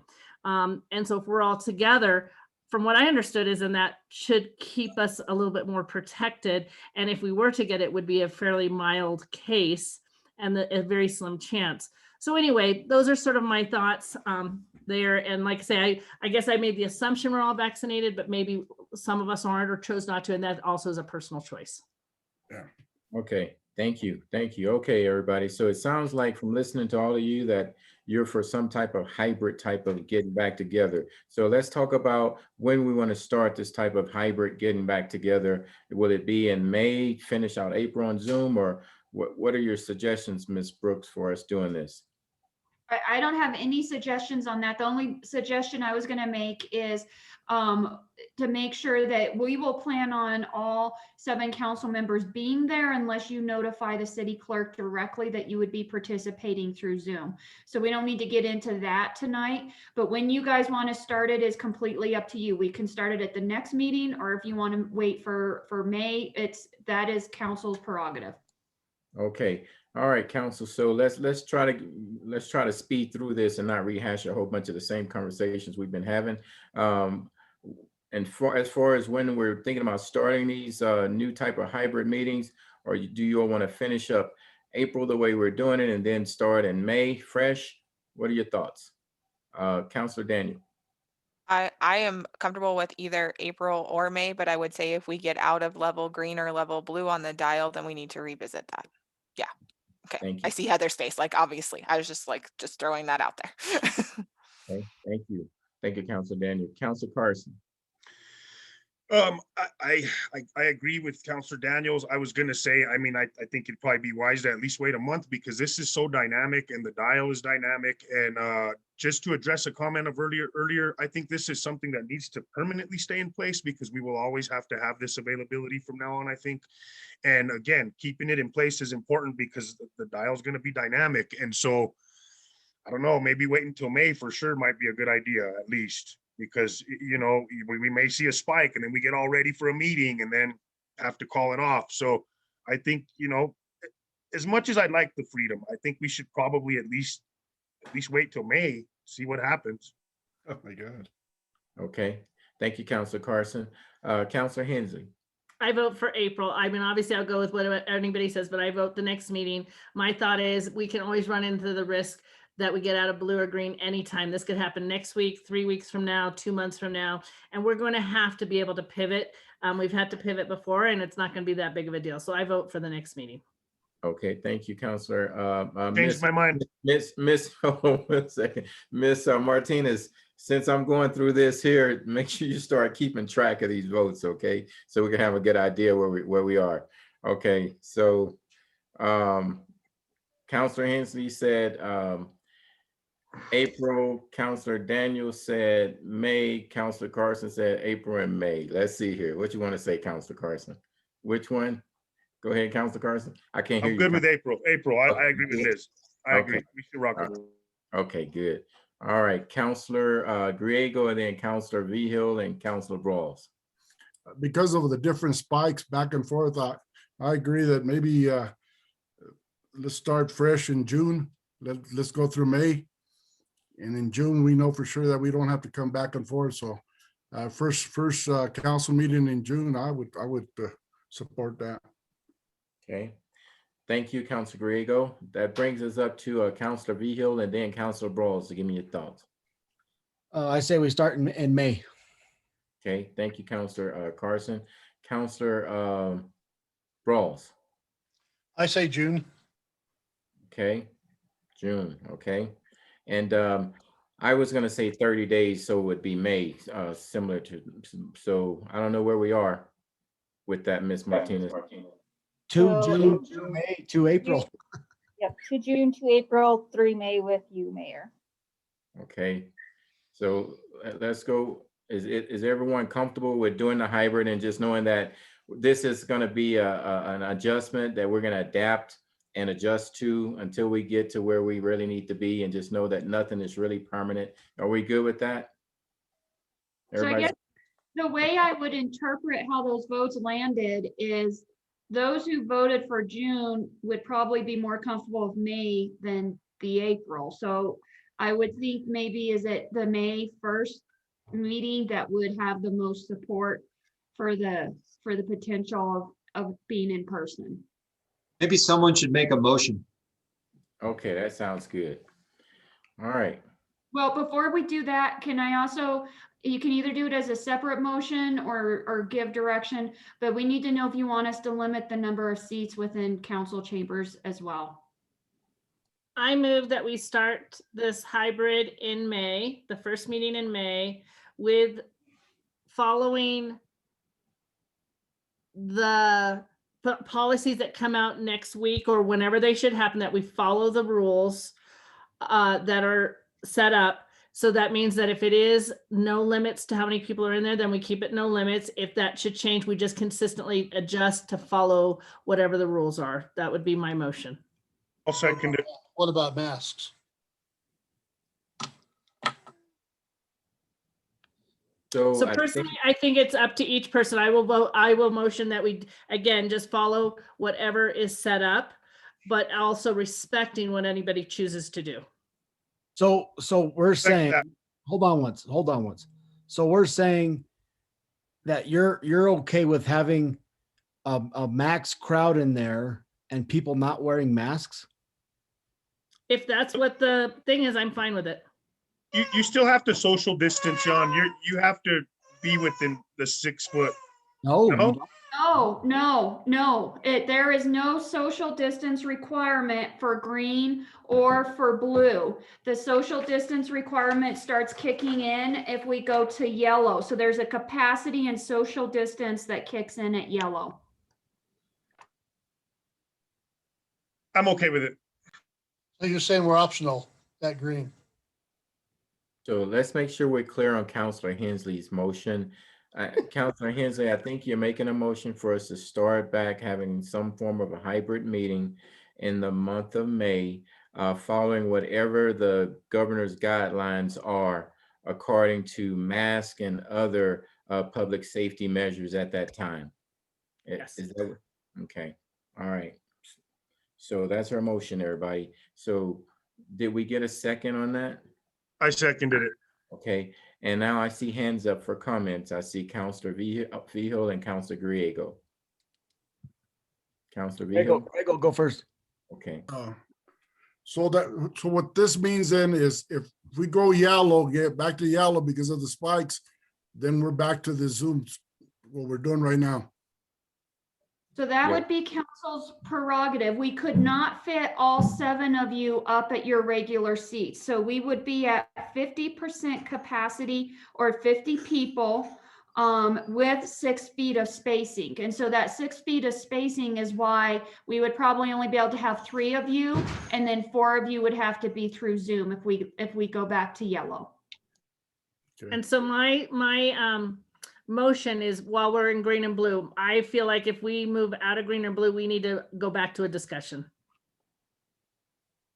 I'll second that. We already did. But anyway, I just lost my train of thought here. That's all I got, man. Carson, okay. So we, makes me lose my train of mind. Go ahead. I'm sorry. Go ahead. you got, Christ. okay, we have a motion, second. We're open for discussion is what we're at right now. Councilor Vihil. Oh my gosh. Councilor Vihil. I'm good, Mayor. I just if the hybrid model is available, we're good. Let's go. Okay. All right, we have a motion, we have a second. No further discussion. Ms. Martinez, will you please take the vote? Yes, sir. Counselor Hensley, Yes. Counselor Vihil, No. We didn't hear you. Yeah, I'm thinking, man. Jeez. Yes. Counselor Carson, Yes. Mayor Coleman, Yes. Counselor Griego, No. Counselor Broyles, No. and Counselor Daniel. No. The motion carried 4-3. Okay. All right, so we'll try May comes and see what happens. All right. Okay.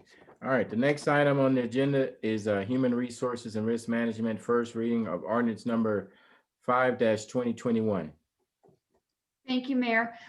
So council gave direction and authorization for us to move forward with hiring a development services director. As part of that, I need to place that position in the pay plan.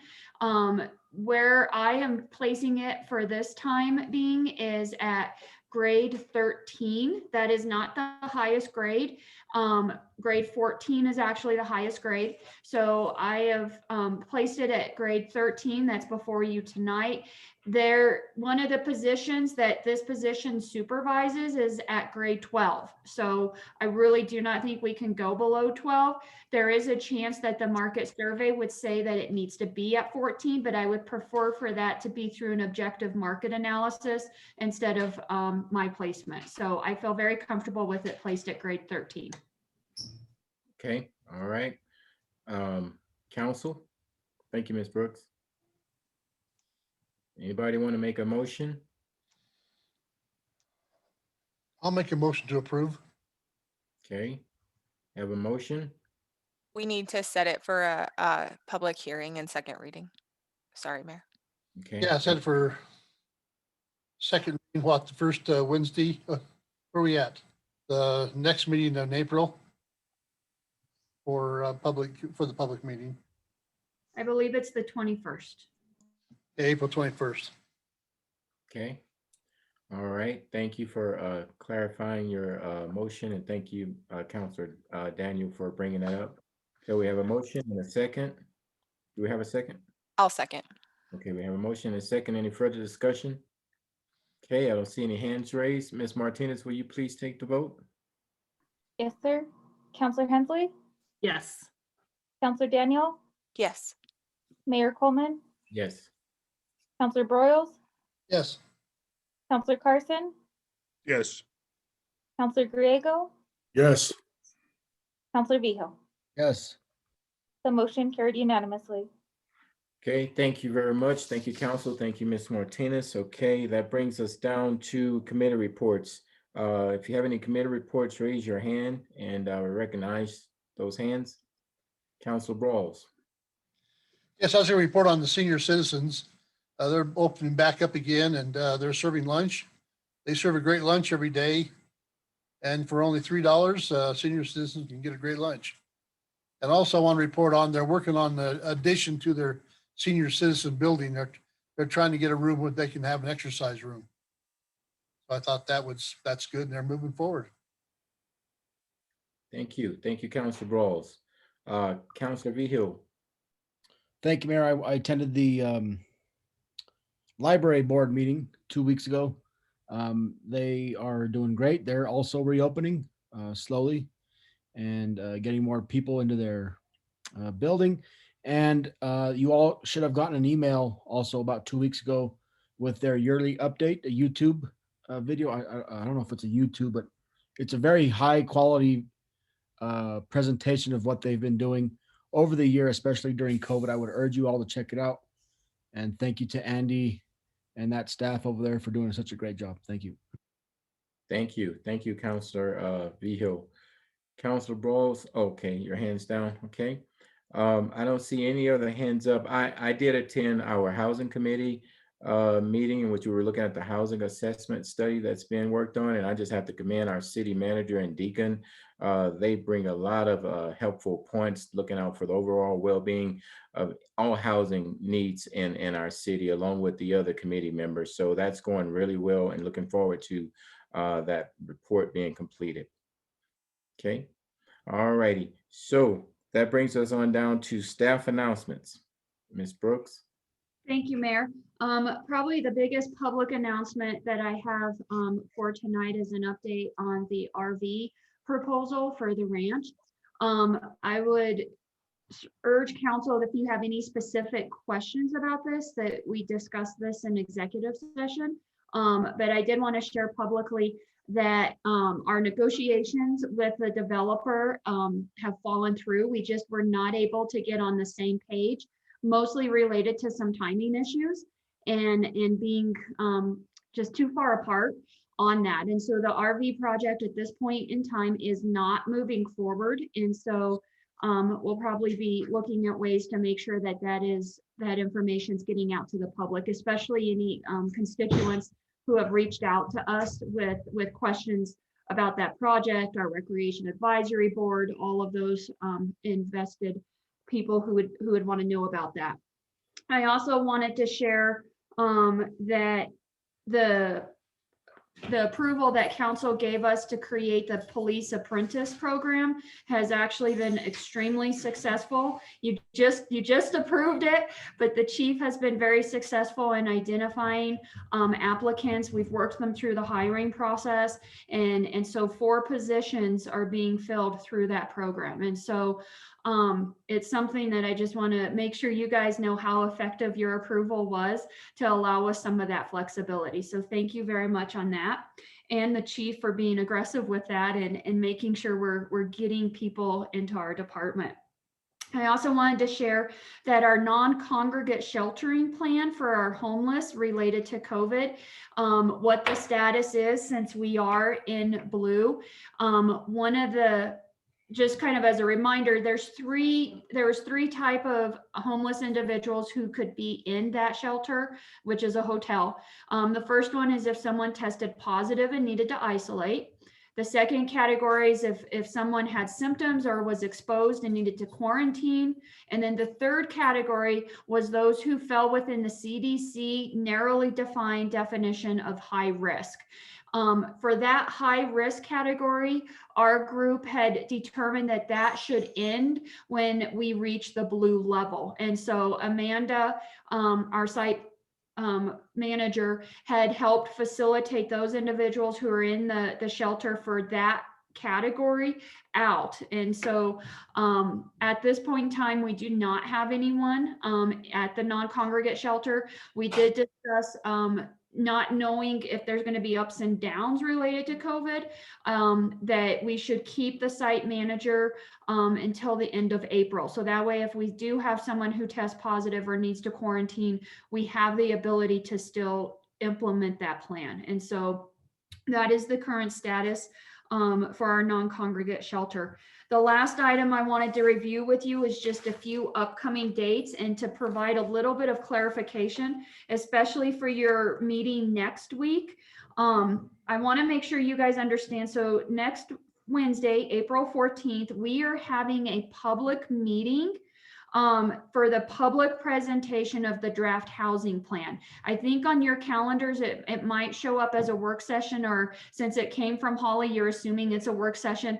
It's not a technical work session. However, we are really, really encouraging you to attend, because this will be the first time you will hear of some of the strategies that both from the consultant, the housing committee, the citizen survey, all of that's being brought in together and is what's going to be presented. So it is being presented to the public. It's an opportunity for the public to weigh in and provide feedback, but it's also council's opportunity to hear that information, because we are not having a separate work session related to this. So that's why it's highly encouraged that you do attend, but it's not an official work session.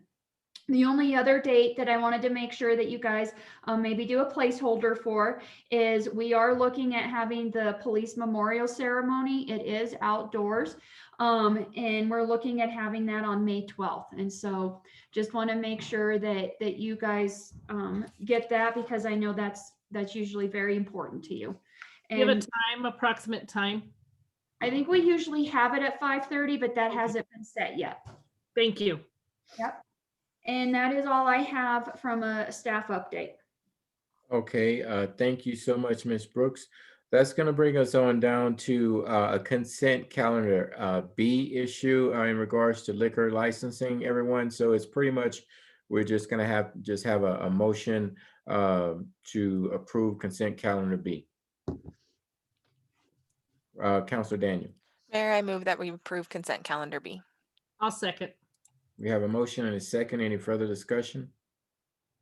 Okay, no further discussion. Ms. Martinez, will you please take the vote? Yes, sir. Counselor Hensley? Yes. Counselor Vigil? Yes. Counselor Carson? Yes. Mayor Coleman? Yes. Counselor Griego? Yes. Counselor Broyles? Yes. Counselor Daniel? Yes. The motion carried unanimously. Thank you, Ms. Martinez. Okay, council, before we get to the executive session, we have one final part on this agenda, the council comments. If you have any comments that you would like to make at this time, feel free to do so. I will recognize you by your hands being raised in that order. Okay, I don't see any hands raised. Okay, so I just have a few things I'm just going to go over real quick. One thing, a business owner downtown brought this up to me. He's been in business almost 30 years or something like this. And due to the high population of people just coming through our communities, has been experiencing crime at a high level of break-ins and things like that. So one thing that person mentioned to me is that they noticed that there are a lot of people who congregate after business hours around the businesses downtown that have free Wi-Fi still accessible. So he made a recommendation that if you have a business downtown, maybe turn off access to your free Wi-Fi, and maybe that might cut back on some of the people who are coming in after hours and causing damage downtown. So it's just a comment that I did mention I would bring up in this meeting for staff and for council.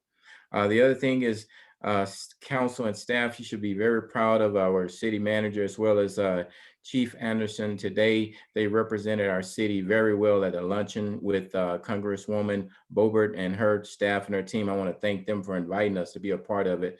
But I couldn't be no more prouder than Ms. Brooks and Chief Anderson for representing us first class, making sure that the concerns of our community are heard by Congresswoman Boebert and her team. So I just wanted you all to know that was great. And I also want to thank Congresswoman Boebert and her team for hosting it and actually inviting the county commissioners who showed up, the county manager, as well as our team to represent the city of Alamosa. I think it was a very good, constructive, and productive conversation and meetings. And finally, Councilor Hensley, I want to thank you for showing up on Saturday for the Great Sand Dunes reading of the proclamation at the depot. Really appreciate that, seeing that support. And the people at the Great Sand Dunes were very appreciative of the city of Alamosa and our team working together to recognize their efforts. So thank you all so very much. But that's all I have for tonight. And what we can do now, if no other comments, we'll adjourn this meeting. And then there's another link for the executive session. Am I correct, Ms. Martinez? Okay. You do need a motion to go into executive session. Okay. So we're going to get that motion, Councilor Daniel. Yes, Mayor, I move that we move into executive session pursuant to Colorado Revised Statute, Section 24-6-4024A and 4E to discuss and instruct negotiations concerning the proposed swap of a portion of a 75-acre portion of the Alamosa Ranch. Okay, we have I'll that. second. We have a motion and a second. Any further discussion? Ms. Martinez, will you please take the vote? Yes, sir. Counselor Hensley, Yes. Counselor Vigil, Yes. Counselor Griego, Yes. Counselor Carson, Yes. Counselor Broyles, Yes. Counselor Daniel, Yes. Mayor Coleman. Yes. The motion carried unanimously. Okay, so council, I want to make sure I give everybody enough time for any type of breaks they need. So let's sign back on to the executive session at 9:35. Okay, that should give everybody enough time to have their little break. Okay, 9:35 we'll sign on. Thank you all. This regular meeting is officially adjourned. We're going to go into executive session. No further business will be discussed. Thank you, everybody.